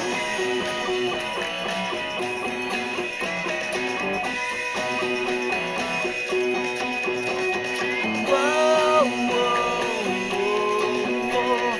Oh, whoa, whoa, whoa.